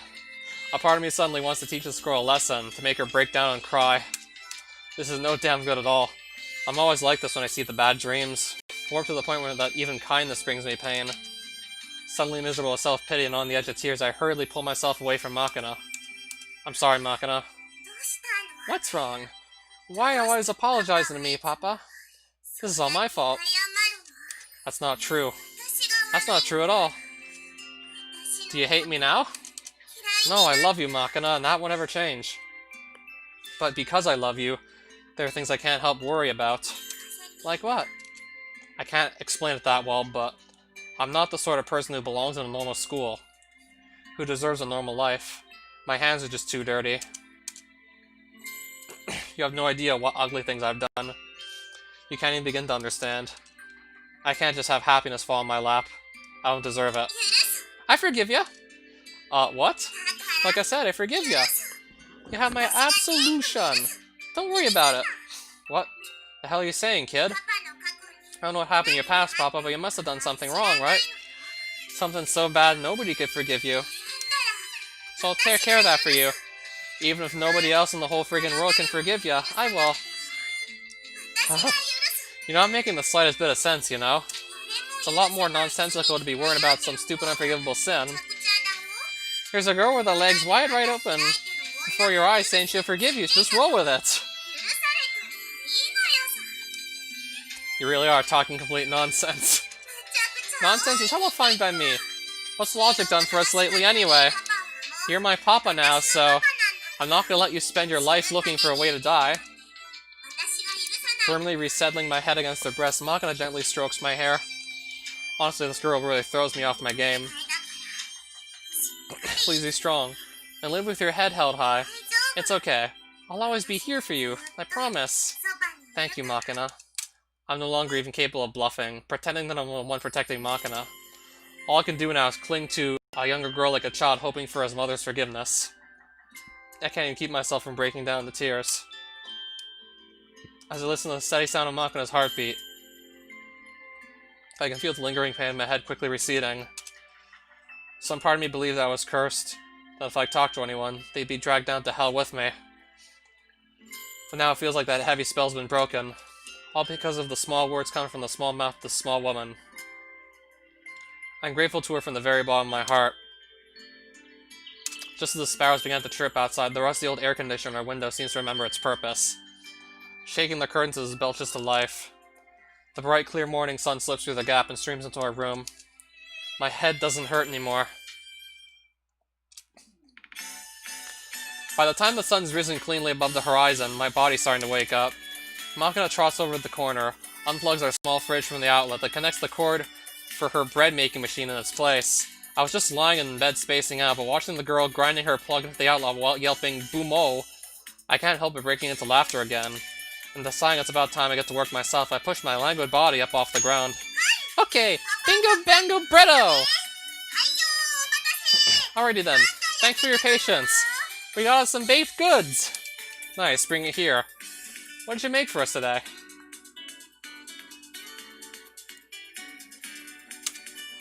Today's a special treat for my favorite curry fanatic. I baked us some curry bread. Looks tasty. So what about you, Papa? What you been working on over there? Knitting socks for our baby. Oh, you usually make socks out of manure you bought at the hardware store? That's right. It's a new synthetic fabric made from nitrogenous fertilizer. That's a lie, right? Yeah, it's a lie. Bring me those 2 plastic containers lying over there, will you? Sure, but what are you doing with them? Filling them up with an iron powder mixture, then adding saline solution. What kind of socks are those gonna be? The socks thing was a joke. In any case, let's eat once I'm finished with these. Gotcha. The 2 of us don't have much in the way of cash on hand right now. Paying in advance for 10 days in this room didn't help. And we can't just start withdrawing cash or swiping credit cards, of course. There's no easier way to track a fugitive than through the movements of their money. I did have a little bit of a slush fund stashed away for a rainy day that the company doesn't know about, but I left that money with a third party connected to a sock who has helped me out several times in the past. There's a chance that information might have leaked to Grisaia through JB, so I can't just wander over carelessly and knock on the front door. When my company is an enemy, it's proving frustratingly difficult to get my hands on cash. To be brutally honest, we're a pair of children up against a large organization run by deadly serious adults. I doubt our playground tricks will keep them off our tail for long. No matter how hard we run, 1 week would probably be an optimistic estimate. If the cards fall wrong, we might end up being taken into custody today. In the cold light of day, I can't help but feeling that it would have been wiser to cool down and talk things over with JB at length, instead of thrashing around emotionally like this. But a straightforward negotiation strategy wasn't really an option. If the Irisu clan was feeling comfortable enough to indulgently hear out a child like me, they wouldn't have turned to an extreme measure like assassination in the first place. For the moment, I simply have no choice but to smack aside our pursuers one after the other. I got a feeling today is going to be one hell of a long day. 15 minutes until raid. Are all personnel in position? All except the one assigned to the emergency exit. It seems that a bicycle has been abandoned in the front door. Shall we remove it? The door won't open unless it's removed? Yes, so it seemed. Then leave it be. If possible, try to wedge it more firmly in place. Affirmative. Less than 12 hours after the commotion last night, specifically at 5 o'clock in the morning, there was a misdial directly in my office from an outside line. Chiara Farrell answered, introducing herself as a receptionist at the fictional company we used to screen all outside calls. A young man on the other end of the line said, "I'm sorry, wrong number," then instantly hung up the phone. Some people are apparently still under the impression that it takes time to trace a phone call. But that hasn't been true for decades. Today, everything is managed digitally, so it's possible to retrieve the relevant data instantly via JWAN. Our trace revealed that the call had been placed from a public telephone installed at the park in Suginami Ward. We attempted repeated callbacks immediately after the man hung up on us, but no one picked up the receiver. Agents were dispatched to the site immediately. My hypothesis. The person who placed this call was almost certainly Kazami Yuji. Most likely, the nasty little brat was intending to stand by with a watch in one hand, measuring the time it would take for our agents to arrive. Should we arrive on scene within 10 minutes, he would learn there were active service personnel searching the neighborhood. If, on the other hand, we were to take longer than 30 minutes, he could conclude that our net has been spread wide and thin. When your opponent gives your net an exploratory tug, it's only natural to try and use that against them. Assuming a scenario in which our personnel arrive on the scene an average of 7 minutes after the call, even if you began sprinting immediately after hanging up the phone, it would be difficult to cover more than 1.75 kilometers. Taking into account Yuji's athleticism, I arranged for all multi-story architectural structures within a 2,000-meter radius of the public telephone to be searched. 4 sites fit this criteria: the JTTC Hirasawa Building, Parkview Suginami, Central Tower Higashio, and Sun Avenue Clio. Plainclothes agents were dispatched to search all of these. 19 minutes later, I sent a dummy agent to put on a show of investigating the telephone itself.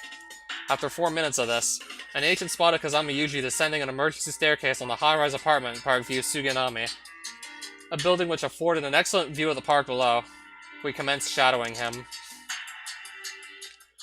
A full hour of evasive maneuvering around the city ensued, but eventually he led us back to a lodging facility that seemed to be serving as his hideout.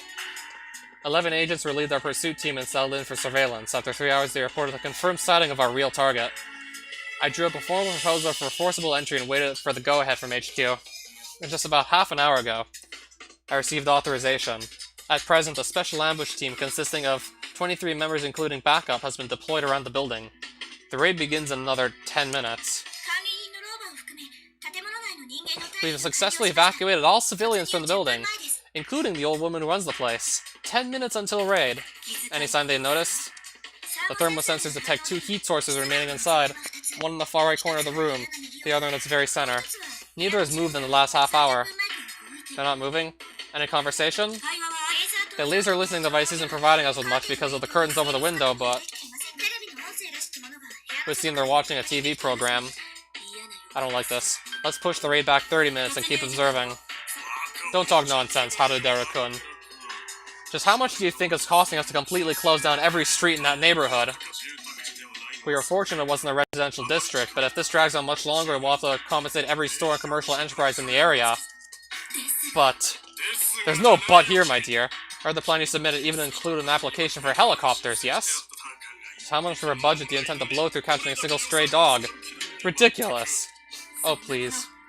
If that's what you're worried about, why not write up an invoice later, so you can pass it over to the NPA? The NPA can hand it over to Nagatacho, and then Nagatacho can give it to the Irisu clan. Problem solved. Excuse me, that's more than enough of that. Please refrain from alluding to such delicate subjects in present company. In the first place, I believe the plan has submitted a call for the application of Official Bylaw Article 4, but evacuating the area for the purpose of clearing unexploded ordnance would require embroidering matters for the media as well. Didn't you see any directive to handle this without any flashy song and dance routines? It would serve as an excellent excuse if the operation were by any chance to fail. The situation calls for embroidery.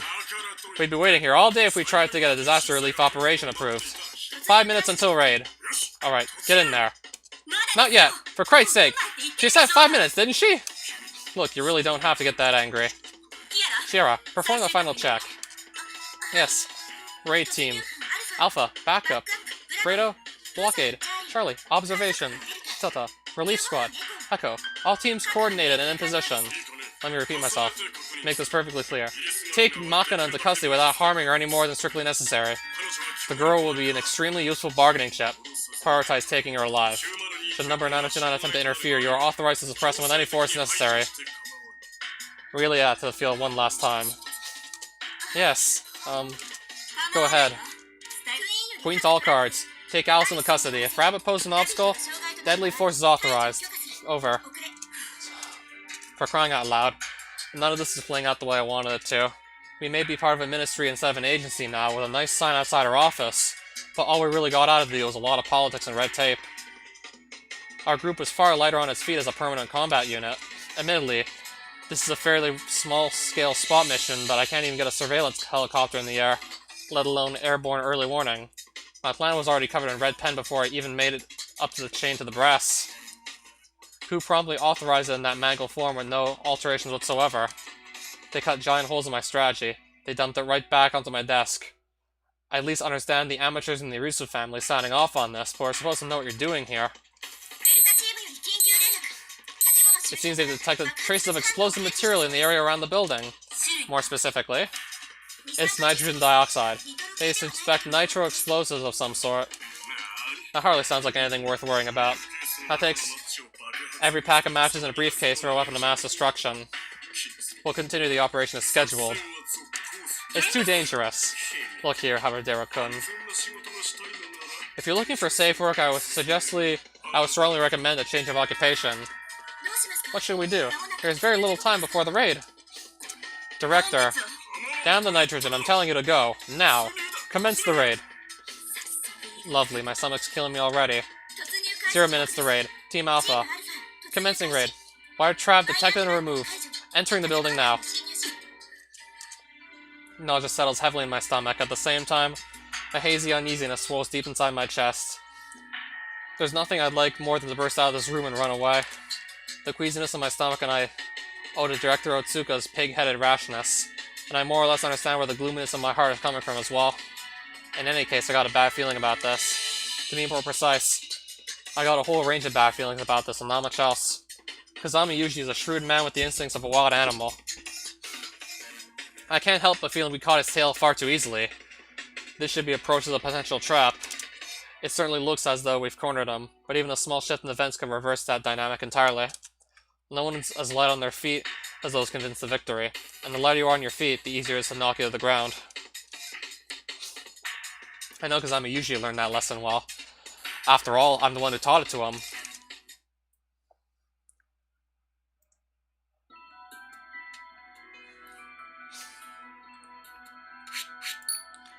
Alright, so... do I continue playing through the game, or look for that H scene and react to it now? Likely without showing anything from that scene, though.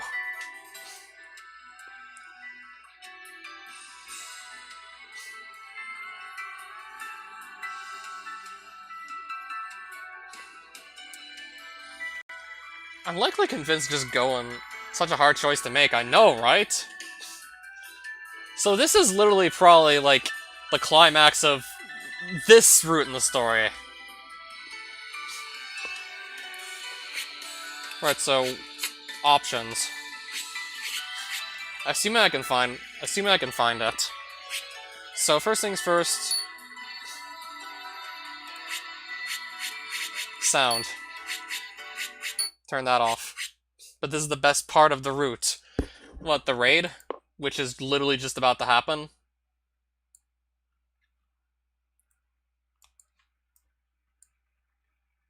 I think I need to hide this too, most likely. Just to be on the safe side, I'm also hiding that. Did I actually have it in here or not?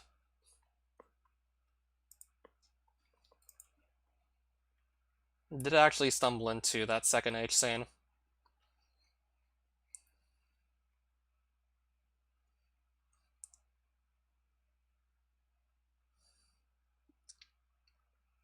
Deer runs through school. Well, yeah, I did find that, but that's not what I'm looking for.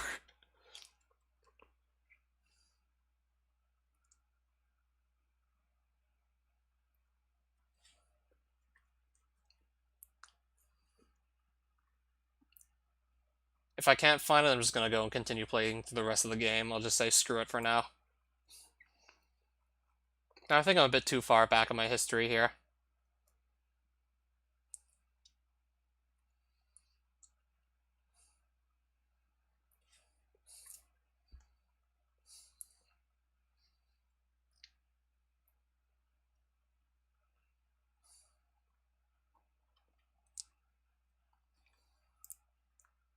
Can you enable the H scenes in the Steam version? I thought they were removed for good.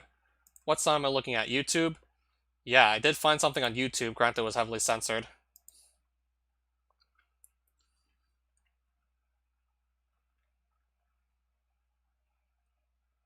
I'm trying to see if I actually still have it in my history anywhere.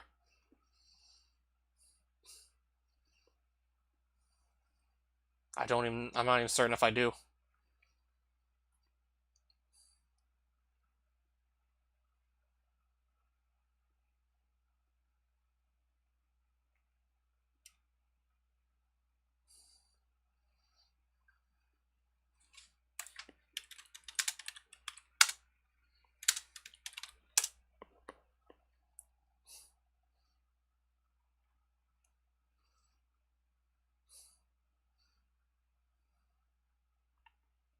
I thought I found it.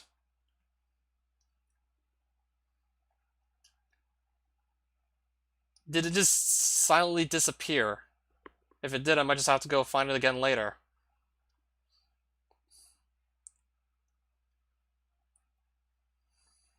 It might have disappeared.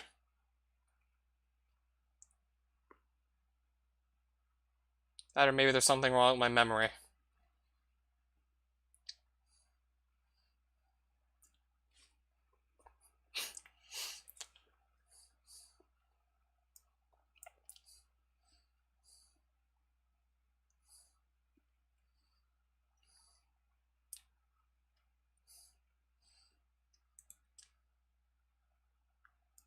I know that's not it.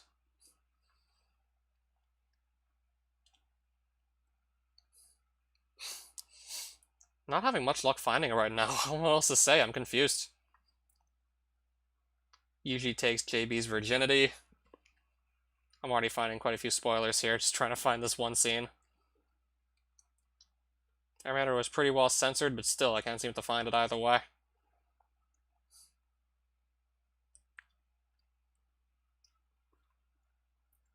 I'm just gonna go back to my watch history one more time, and if I don't find it, then so be it. I think it was before, like, it was probably like the day before, not today. I'm gonna guess it was somewhere under yesterday, most likely.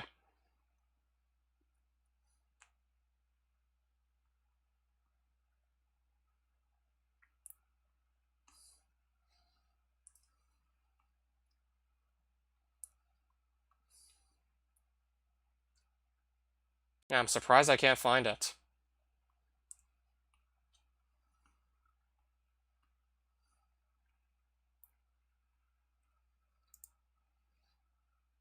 What were you looking up when you found it? Search it using keywords. That's what I did. I did do that.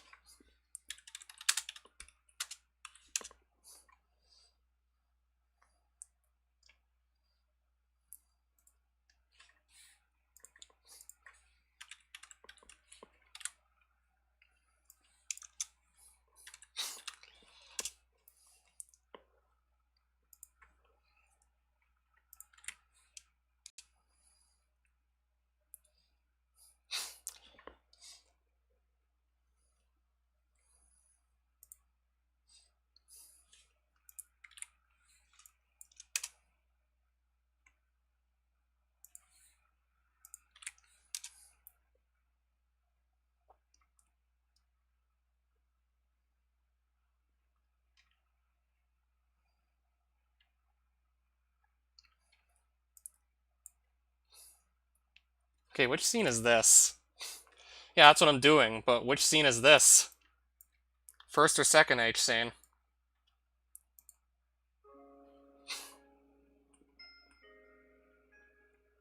I cannot show you this on YouTube. I cannot show this. Can you see it?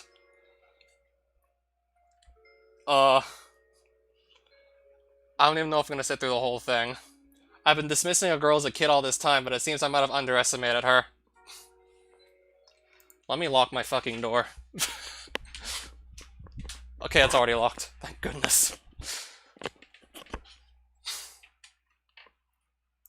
30,000 views. Nice. 30,000 people out there at least have seen Makina's pussy. Her crotch is pure white without hair.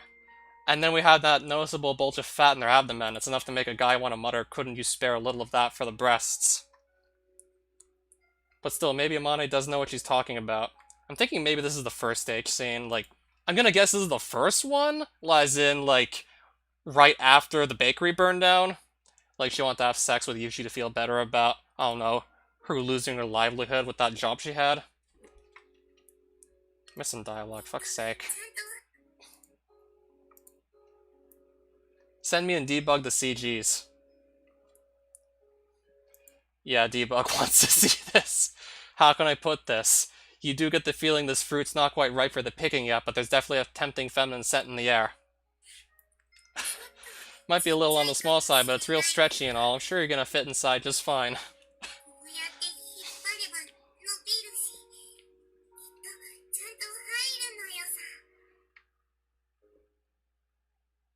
With this remark, Makina proceeds to spread apart the pronounced lips of her vagina. Hold on a second, that thing really does stretch like crazy. Maybe I really could fit in there. Hey, you getting a good look? See, you can stretch this far just fine. Looks pretty soft, right? Wanna put it in? Come on, put it in already.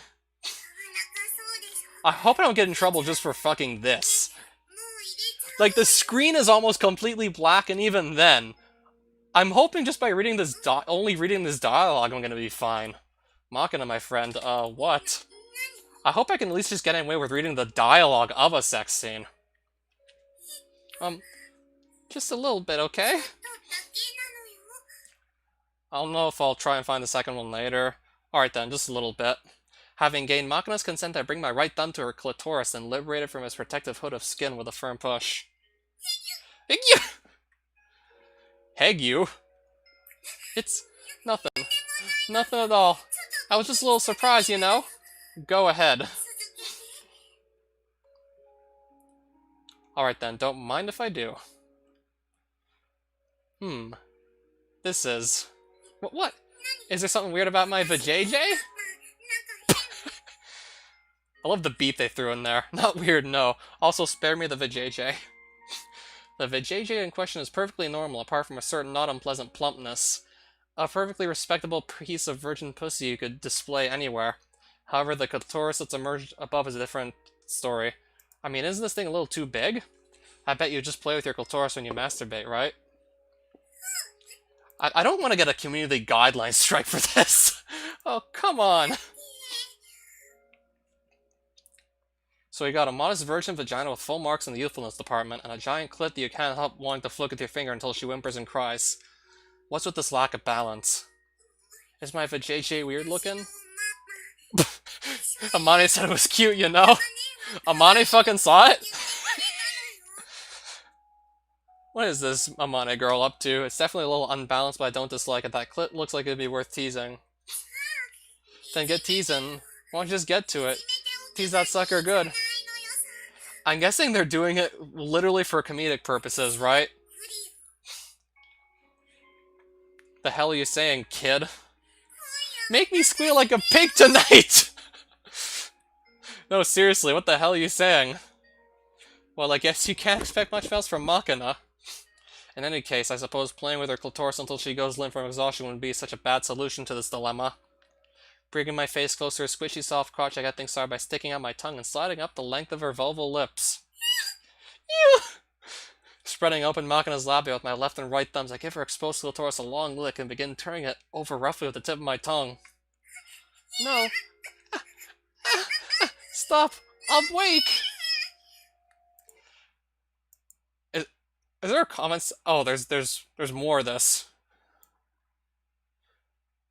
Okay, there's also apparently Kyoko's mother. No, Makina's mother. There's also apparently a scene with Makina's mother getting tied up and fucked as well. Okay, there is the second sex scene. I just want to see if there's a comment section here. But I don't see, like, a comment section on this. I want to see what some of the other people had to say about this. Like, I don't know, nice vagina? Spare me the boy, kid. Wait, maybe it's actually appropriate in this situation. Yeah, if you really want, I could also send you the thumbnail of Makina's mother getting tied up and what looks like she's about to get plowed too. Picking up Makina's legs even higher, I nuzzle against her clit with my nose and slide the tip of my tongue into her vaginal opening. Your tongue's going in. No, don't turn it around like that. You're gonna make me... I'm gonna overflow.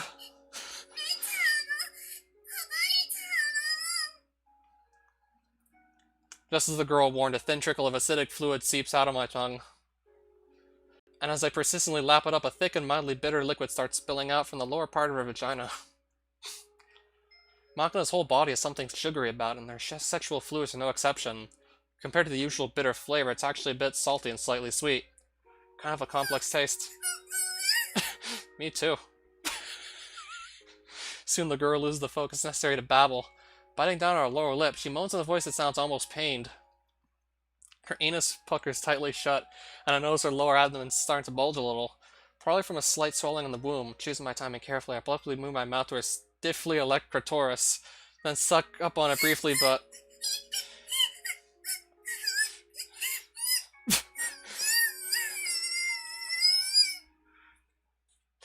Makina wrinkles her brow and tries to endure a mild but protracted orgasm. As the pleasure crawls slowly but steadily up her spine, her body begins to tremble violently underneath me, and... No! Papa! Run away! Papa, run away! Run away? To where? Or rather, why? Stop! Okay, good thing I have my window closed here. Oh, stop! Stop! No more! It's coming out! It's all coming out! What's coming out? It looks faintly yellow. Looks like faintly yellow, unless... Why is it that so many women can't control their bladders worth a damn? Looks a little bit more on the yellow side than a white. And sure, I took a direct hit to the face. I let down my guard a little, but talk about dim-witted. You got me good. My uniform's soaked. I'm sorry. Forgive me. I didn't mean to. Don't get mad.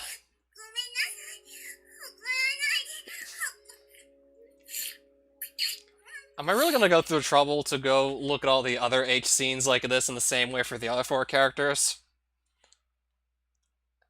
If I can get away with this, I think I might.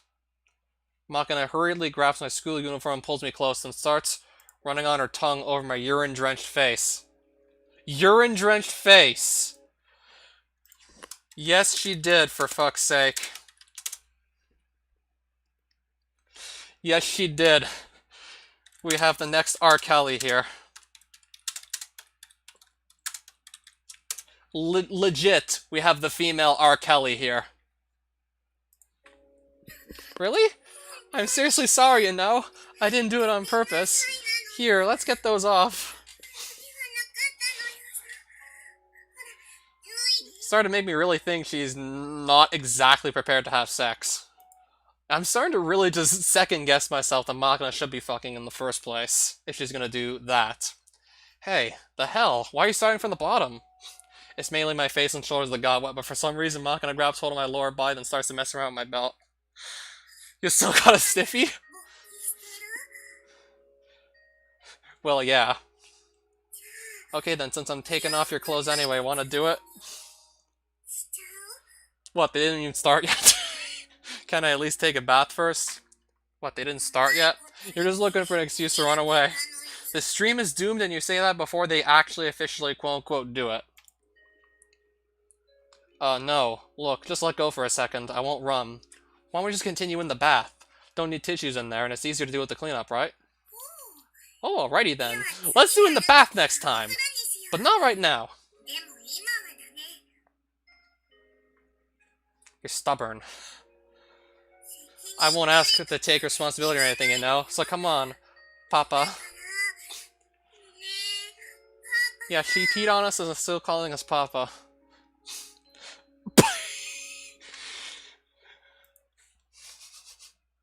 Makina pissed on Yuji and they haven't fully done the deed yet. I'm looking at a 40-minute video here. I'm at 8 minutes and 13 seconds. You're kind of small, you know? It makes me feel a little guilty or something, I guess. A little guilt is the best spice, right? Hey, looky here, it's a vajayjay. Gonna feel hella good once you stick it in, right? It's all slimy-wimey, you know? There's a second H scene. And you said Amane has, like, what, fucking 7 of them? Stop rubbing it against my stomach. And you're saying Amane does it, like, what? 7 times.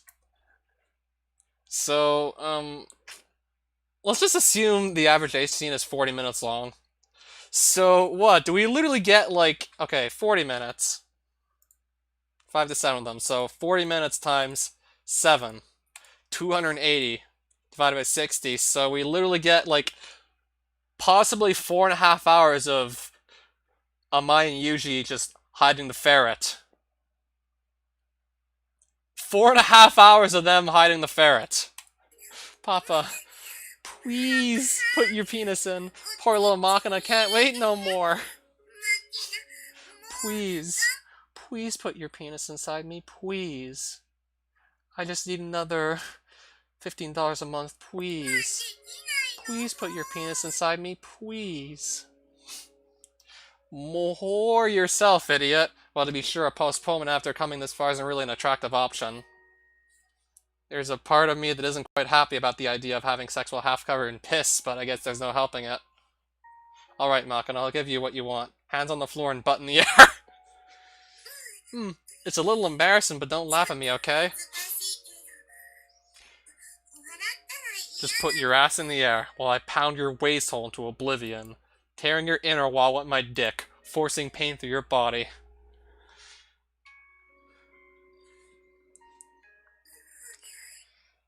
Do you know where to put it in? Don't go mixing it up and sticking it in my pooper, okay?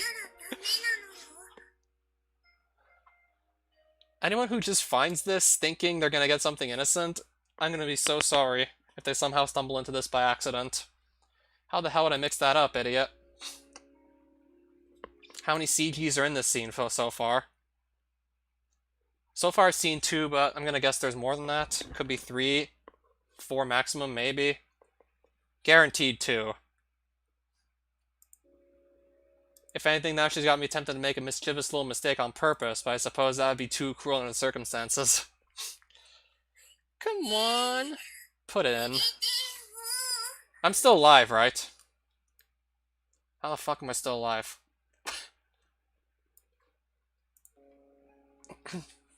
I get the message already, calm down.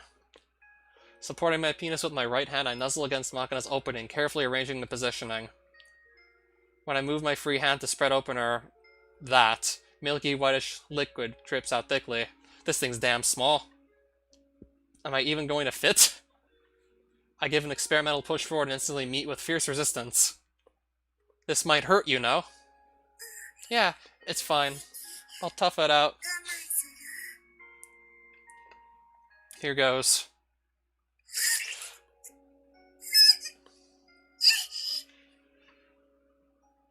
This time I progress slowly and carefully as her soft folds of flesh begin to engulf the head of my cock. I feel a slight impediment ahead. Suppose this would be that famous hymen I've heard so much about.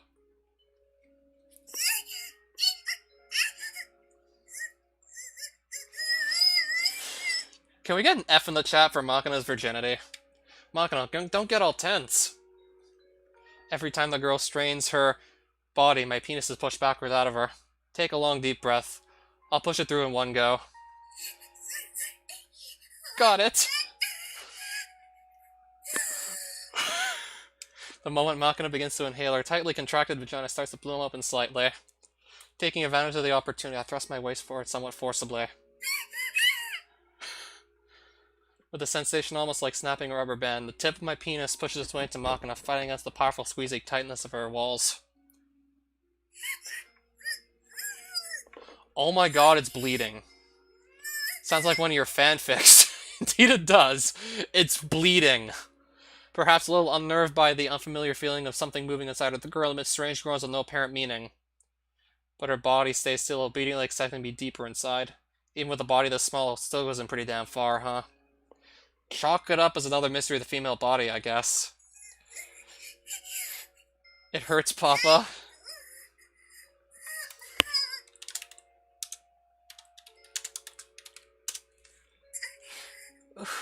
Is it all in now? I'm on the second CG. I can't show you it in full. No, about only half. I did try to loosen her up thoroughly beforehand, but we're dealing with a first-timer here, and what's more, one with such a small stature. Shoving in by force worked up to a point, but it feels like this thing's going to push me right back out again if I let down my guard. It's okay. You can put it in deeper, you know. I'm fine. Alright, try to tough it out.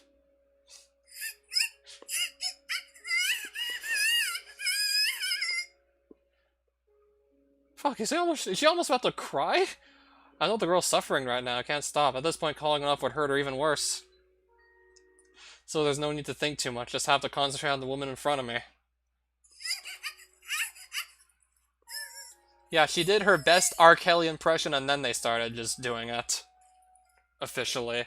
Makina, she's desperately enduring very real pain just to please me. It's taking everything she has to twist the words just stop into vague moans before they can leave her mouth. Holding Makina steady as she unconsciously tries to pull her waist away from the pain, I pierce myself into her soft flesh, feeling my penis expanding slightly under the intense pressure. Sorry, does it hurt?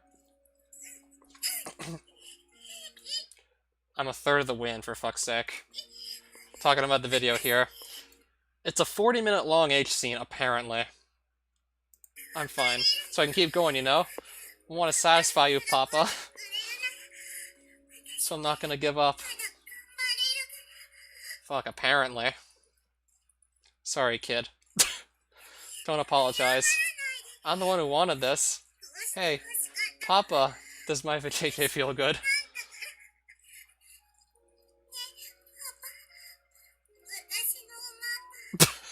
That beep gets me every time! Yeah, it's the best. Not that I'd say anything this self-centered out loud, but right now Makina's more charming than any other woman I've slept with. Did this guy even sleep with another woman ever? I lower myself down over the girl, leaning the weight of my upper body on her back, then bury my face in her fuzzy hair. Makina, I love you. The moment I mumble those words against her earlobe, Makina's vagina clamps down on me even tighter than before, and a burst of hot liquid oozes out from deep inside her. Oh crap. A jolt of panic runs through me as my mind realizes what my mouth just said. Didn't I decide to keep that to myself? I was trying so hard to be Makina's father. To keep myself from showing any stronger feelings, so why'd I have to go and... Papa. Do you mean that? Do you really love me?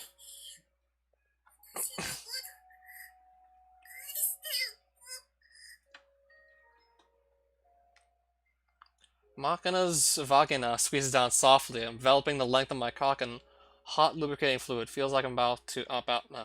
At this point, I guess there's no reason to hide anymore. Oh, my day was alright. I love you, Makina, as a woman. Ooh. As I repeat myself, I can sense Makina's body relaxing under me, the tension draining from her legs and leaving her limp.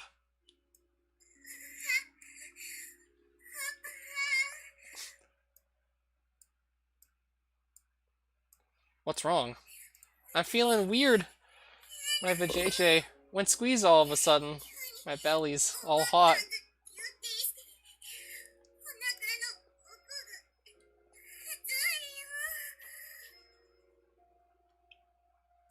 Oh well, nothing to be worried about. It just means your body's ready to accept me.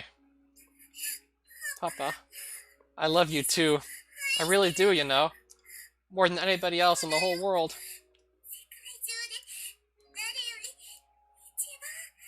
What, vajayjay? What do you mean? I know I feel the same way. Hey, Papa, mess up my vajayjay. Churn it up with your penis.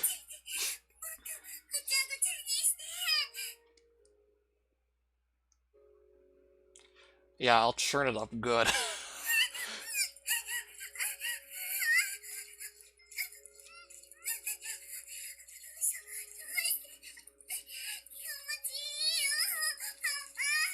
My vajayjay feels freaking good. I do. When two people who love each other have sex, of course it's supposed to feel good. More. Mess me up more. Rub it real deep. Right there, it feels really good. Mess me up more. Here?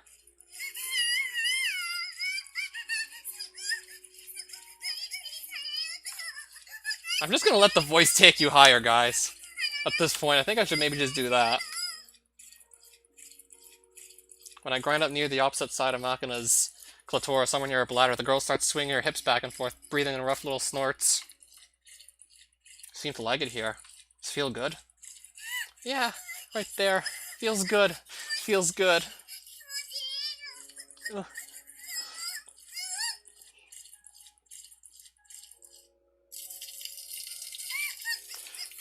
I'm gonna pee again. I'm sorry. Again?!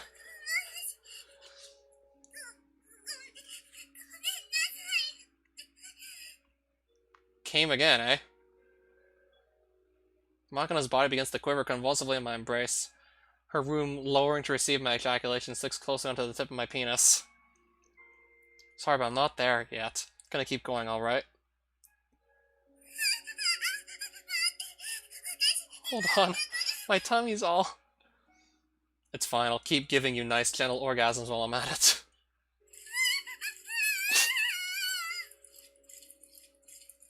Your whole body's getting sensitive, isn't it? At this point, you're going numb anywhere I touch, right?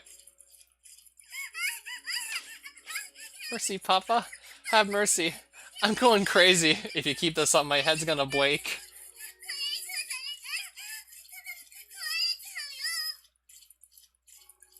Not to worry, sex feels even better when you don't know left from right. Look, you're sopping wet. Clinging and coiling around my dick. You've already got yourself a grade A pussy here, kid. Yeah, what he said. It's fine. This time I'll take it nice and slow. Picture the shape of my cock inside you and have yourself a nice deep orgasm.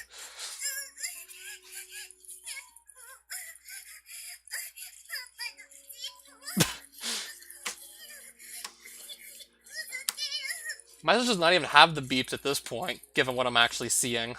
Does it feel good? It feels good. Your penis feels good, Papa.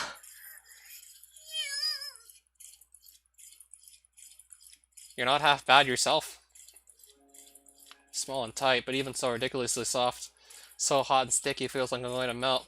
Not to mention the way the mouth of your uterus keeps sucking sweetly up on me.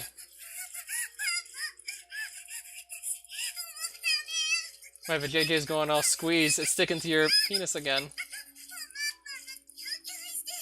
This video was uploaded to www.xvideos.com.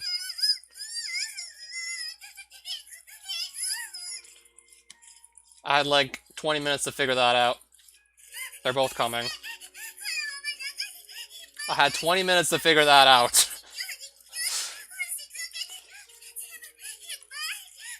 Give me all of it. All of your semen. Makina. Digging my fingers into Makina's rear, I forced her waist tightly to mine and ejaculate all the way inside her.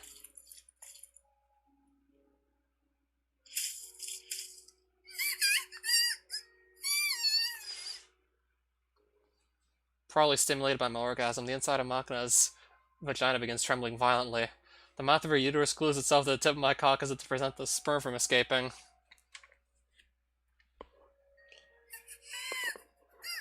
Amazing, Papa.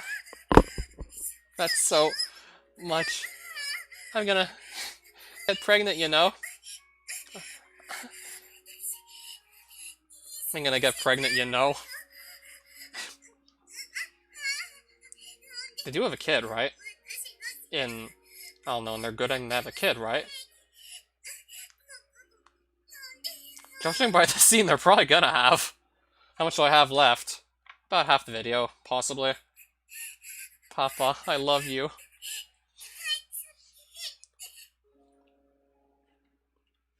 Keeping the tip of my penis pressed right up against Makina's womb, I ejaculate every last drop inside. My embrace seems to be the only thing keeping her body from collapsing onto the floor. Hey, Makina. Makina's body shudders and goes utterly limp. Slipping through my arms, she pitches headfirst onto the wooden floor. Youch. Hey, get a hold of yourself. You alright?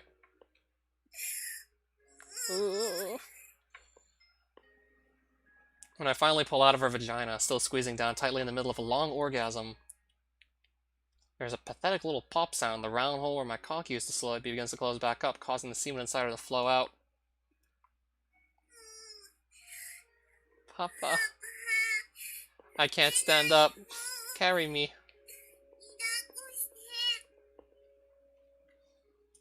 I'm not gonna try to answer that. Well, crap. The girl was a virgin, come to think of it. Maybe I overdid a little. For the time being, want to go take a bath? Yeah. When I pull her close, I feel Makina's warmth settle in my arms. After the last few days, it's already a familiar sensation. Holding the girl like this inspires both guilt at having finally made her mind and new, surprisingly powerful awareness of her as a woman. I'm actually just looking a bit further into the video, and I think it looks like we actually did hit the end of this one. Yeah, the video's 40 minutes long, but like the sex scene was like just about half of it. So I'm gonna see how long I've been live for, and I'm still live, could you believe it?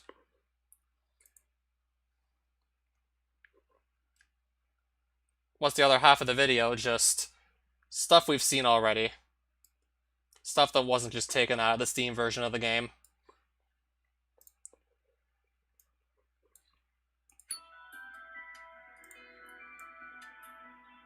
Let me know if I just get cut offline randomly, okay? Alright, now back to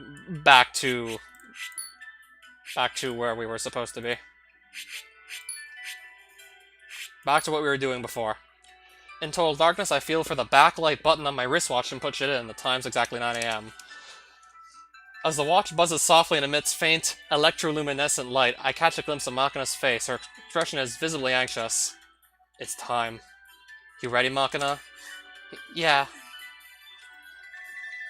Since I spent, like...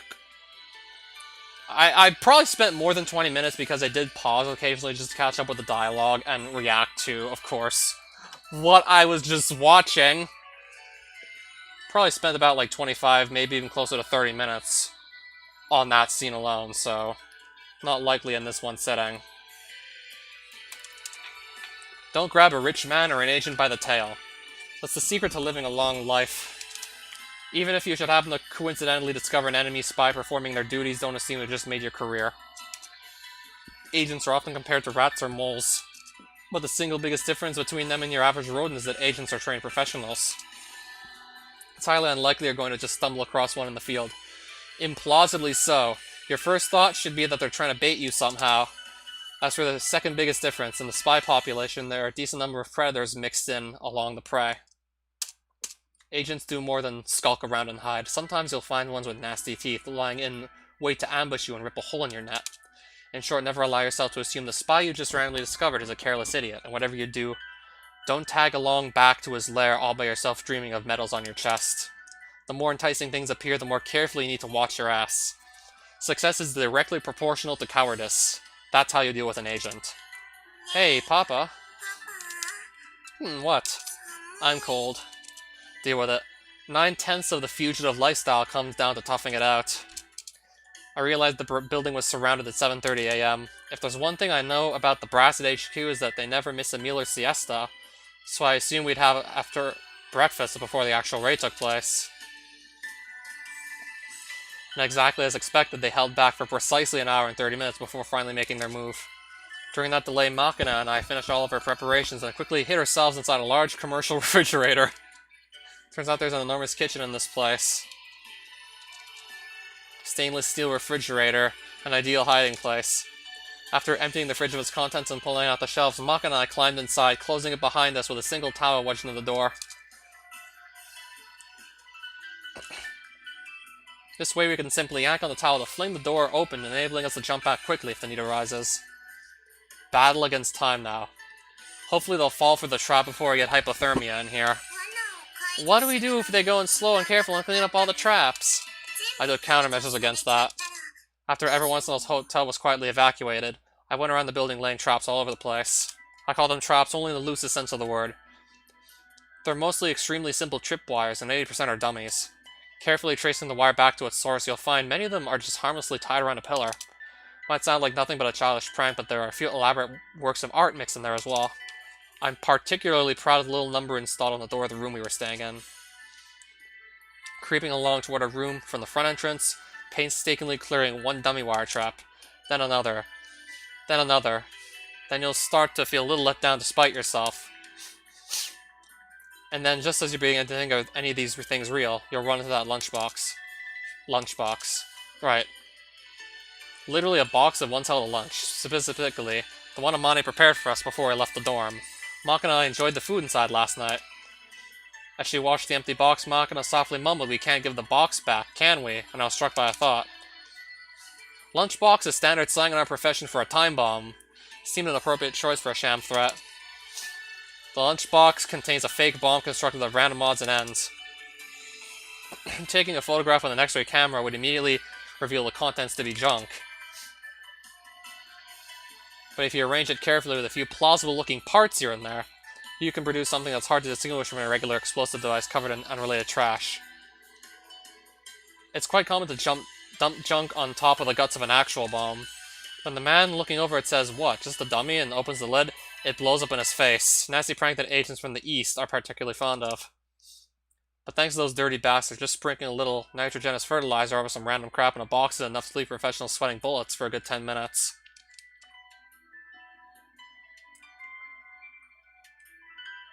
Drill a completely meaningless screw or two through the surface of a lunchbox and they'll be pissing themselves for a good 20. It's an extremely helpful trick in certain circumstances. Some of the more high-tech bombs these days can detect penetration by X-rays. And others have thermometers that trigger an explosion if you try to use liquid nitrogen to defuse them. So you carefully disassemble this thing, troubling in your booties, only to discover it's yet another dummy. Had about enough of this crap by now, right? So you throw open your door of the room, where the final trap's waiting for you. The one you made with my digital pet? That's right. Good luck dealing with that one. High-tech toys these days are made of some pretty impressive stuff in their own right. You'd be surprised what they can do. That digital pet Makina's always carrying around is a good case in point. That cheap-looking plastic eggshell contains a tiny 3-axis geomagnetic sensor.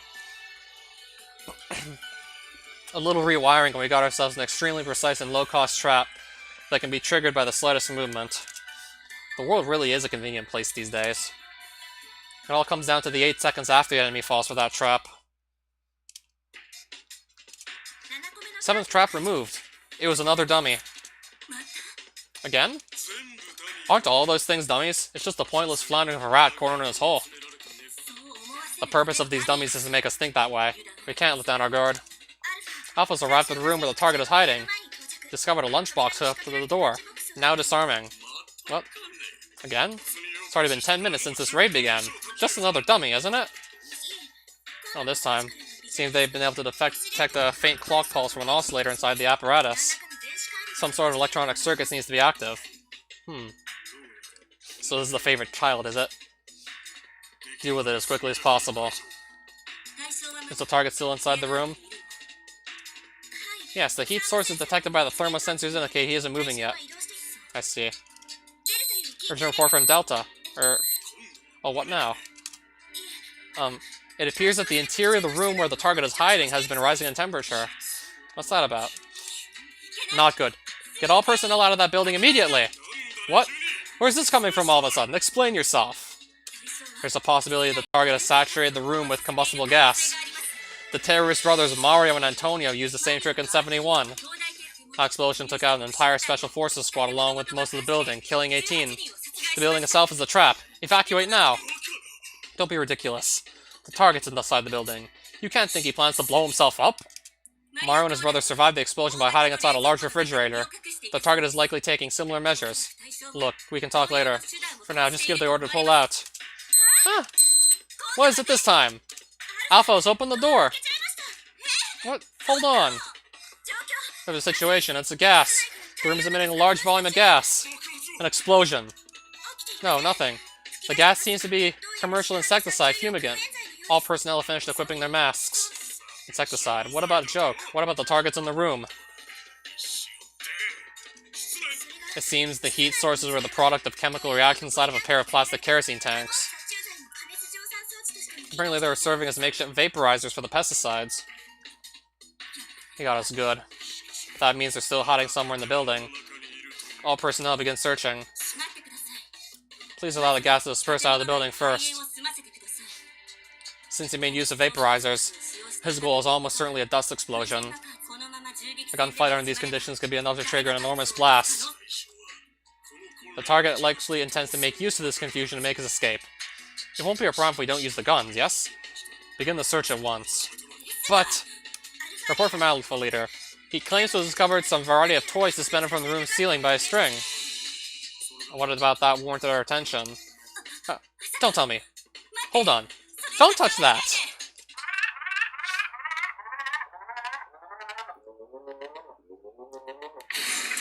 Alpha, please reply. This is Queen. Alpha, reply. He got us good. For real this time. What are you talking about? It was a pendulum-type detonator. Say we set up vaporizing equipment inside a poorly ventilated room, saturating the air with a smoky mixture of insecticide and particulate dust. When the door is open, the particulate stagnant inside the room are ejected outward, and the oxygen necessary for combustion floods in, producing the conditions for a dust explosion. And if we then hang an electronic toy capable of measuring angular velocity through geomagnetic sensors from the ceiling as a detonator, if we rig the device so that the slightest disturbance in the pendulum's movement would trigger an explosion, well, you can see the results for yourself. Damn it all. What's the current situation? Report! Team Alpha, 2 wounded. Severity level 6. Urgent evacuation required.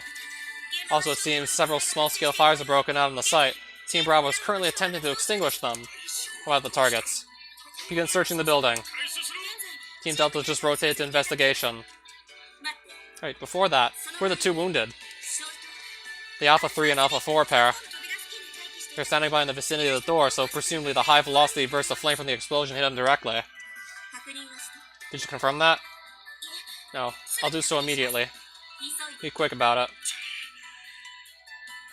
Look here, Haradera-kun. Don't we have more important things to worry about than the condition of our wounded? Alpha 3 and Alpha 4 have apparently commandeered a vehicle. They're fleeing the scene. What? Tracked them by GPS.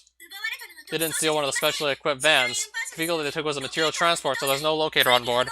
Tracking isn't possible. What about the observation copter? OH-1's launch was unauthorized. We don't have anyone in the sky.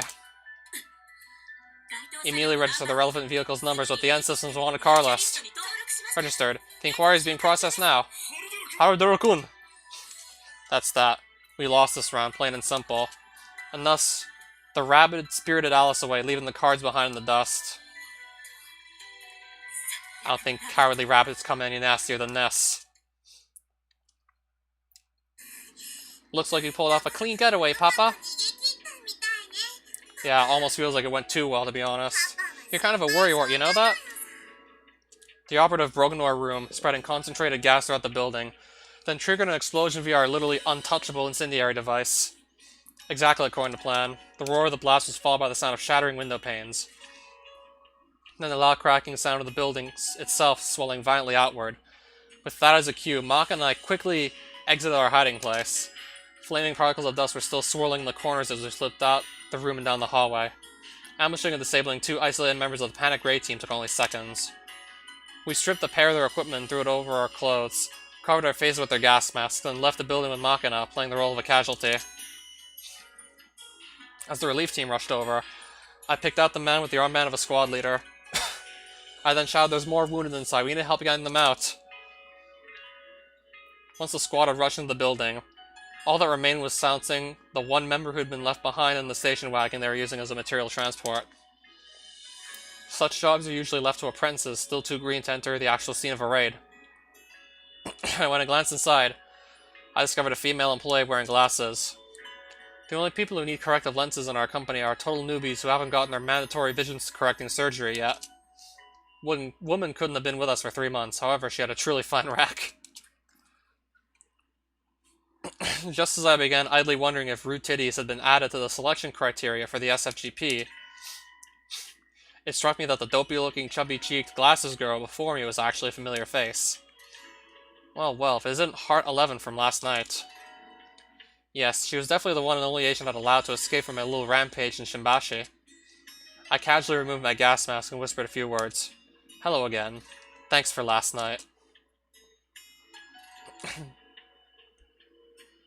The instant she saw my face, Heart 11's eyes went big as saucers behind her glasses, and her mouth fell open in the perfect circle. To her credit, she promptly reached out for the PTT button on her radio, but I put a stop to that. I grabbed her wrist, wrenched it sharply upward, and pulled out the cord of her radio before she could so much as blink. After tying her hands behind her back with nylon cable, I ejected her forcibly from the vehicle, leaving Heart 11 rolling around the asphalt while yapping like a dog whose tail had been stepped on. We beat a hasty retreat in the station wagon. The notebook PC inside the vehicle allowed us to call up a map overlaid with locations of end-system cameras on potential checkpoint deployments. Taking care to avoid them, we drove around the city in circles for a good hour or so. We crossed paths with motor patrol force cars several times during this little expedition, but there was no reaction. Seems safe to say Sakura Damon isn't heavily involved in this yet.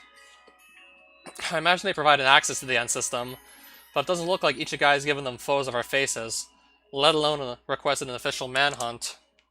When politics get involved, people sitting right next door to each other can't even manage to keep up a decent line of communication.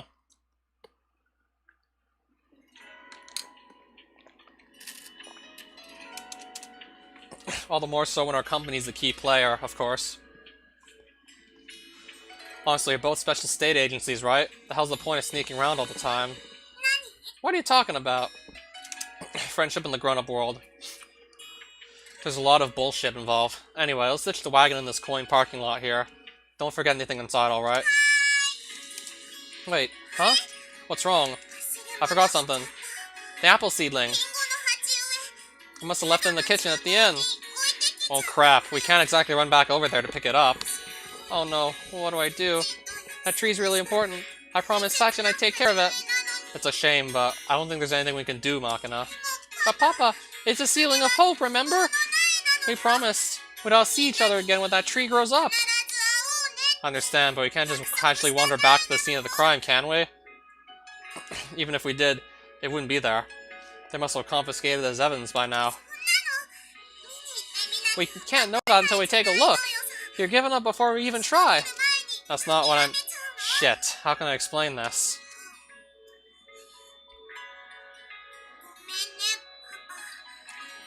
I know I'm being unreasonable, but that tree's... I understand, it's an important tree for you and me both. It's a seed of hope. But look, Makina, even if the tree's safe, if you lose your life, it's all over. And on the other hand, even if we lose the tree, as long as you stay alive, we'll definitely see them again someday. Please understand. But don't worry too much, alright? If they confiscate it as evidence, it'll probably end up labeled and stowed in some vault. Once we're done investigating it, they'll water it to keep from withering. I'll find a chance to go steal it back eventually, okay? Yeah. Okay, you promise? Here's a hint to get to the good ending. Don't follow the same logic you followed in a DDLC mod you've played. Okay. So do the opposite of what you did in a certain DDLC mod that I played.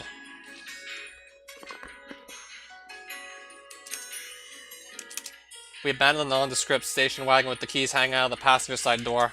Not like we left anything inside for a thief to steal, and it's hardly a problem if someone rips out the radio or whatever. It'd be convenient for us if someone were to steal the whole vehicle and have themselves a little joyride. Pulling Makina by the hand and trying to ignore the downcast expression on her face, I head down a flight of stairs to a subway station. Kiara, coffee, severely decaffeinated. Maybe I will just stay alive for a bit longer. Severely. Again, ma'am. That's your 18th cup, you know. That can't possibly be good for you. You don't have to pretend to be worried about me. What's the big deal anyway? It's got nothing to do with you if I burn a hole in my stomach. Don't get the wrong idea. What's with the pointless Tsuneri flavor? Chief, don't you think it's about time for a little break?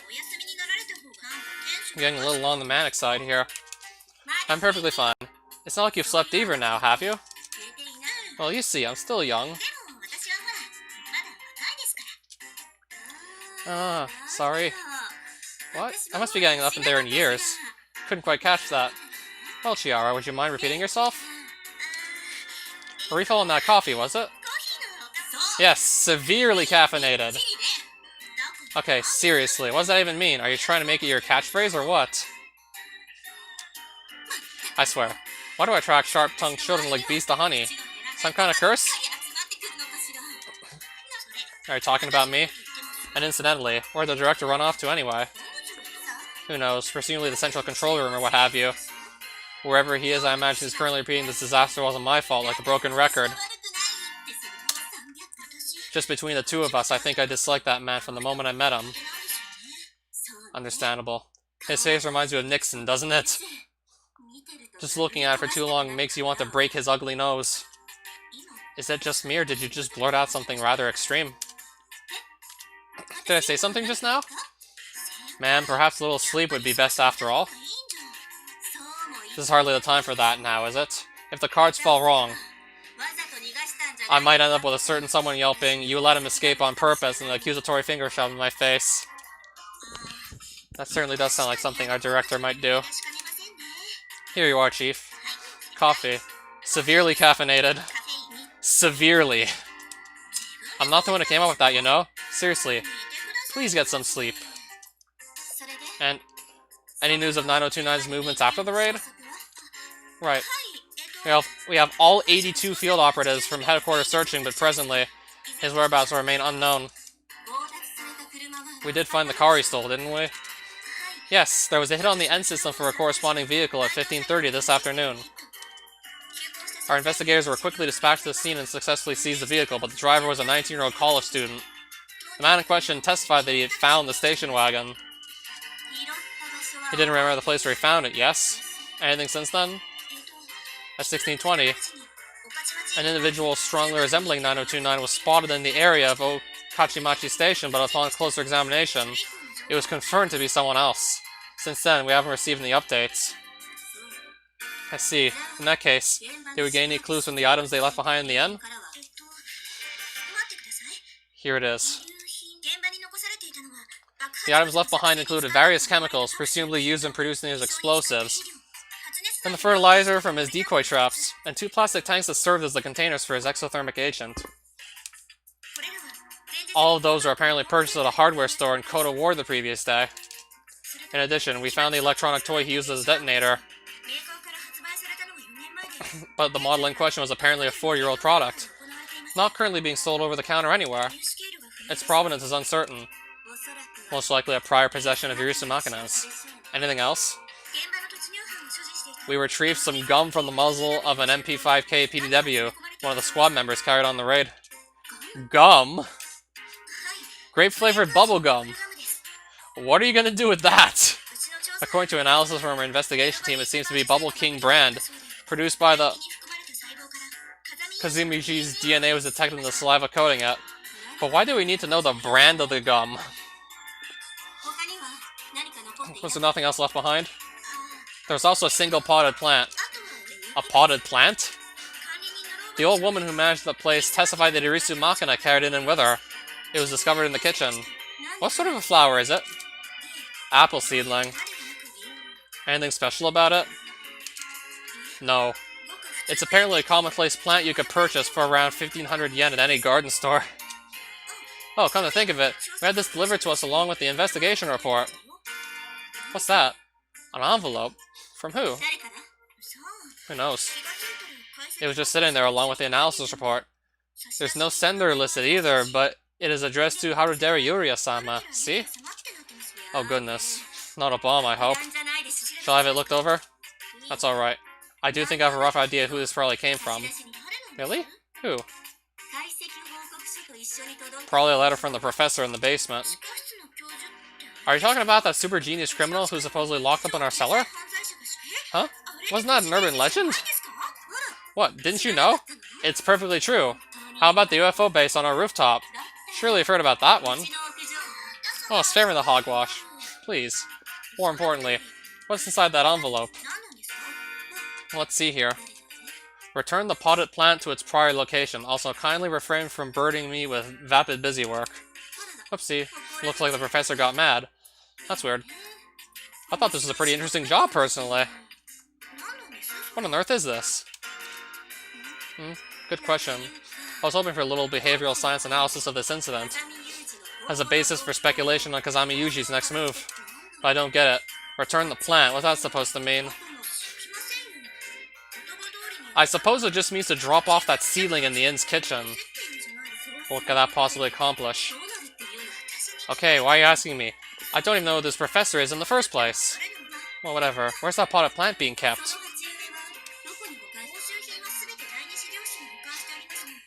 All the evidence is currently being stored in the second materials room, but... Huh?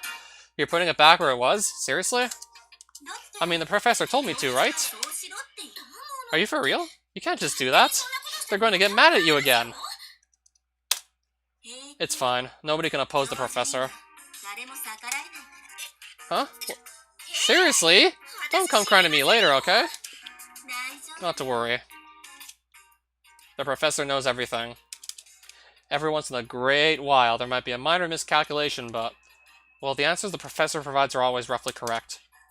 If the professor says to put the tree back where it was, that means returning it will trigger something. As to what that something might be, I don't have the slightest idea. That's honestly more than a little frustrating, even maddening. But even so, I'll sit on my heels and wait, because that too is part of my job.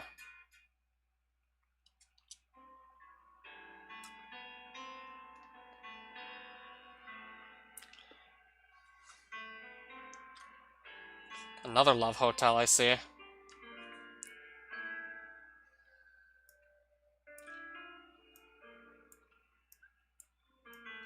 I've been live for 2 hours, 45 minutes. I think I'm actually going to just... Whoops. Hang it up right here. So we stayed at a love hotel and had some box lunches from a neighborhood store. Seed of the World Tree 17. Dang, that's a lot of chapters. Yeah, we'll just stop it here for tonight, actually.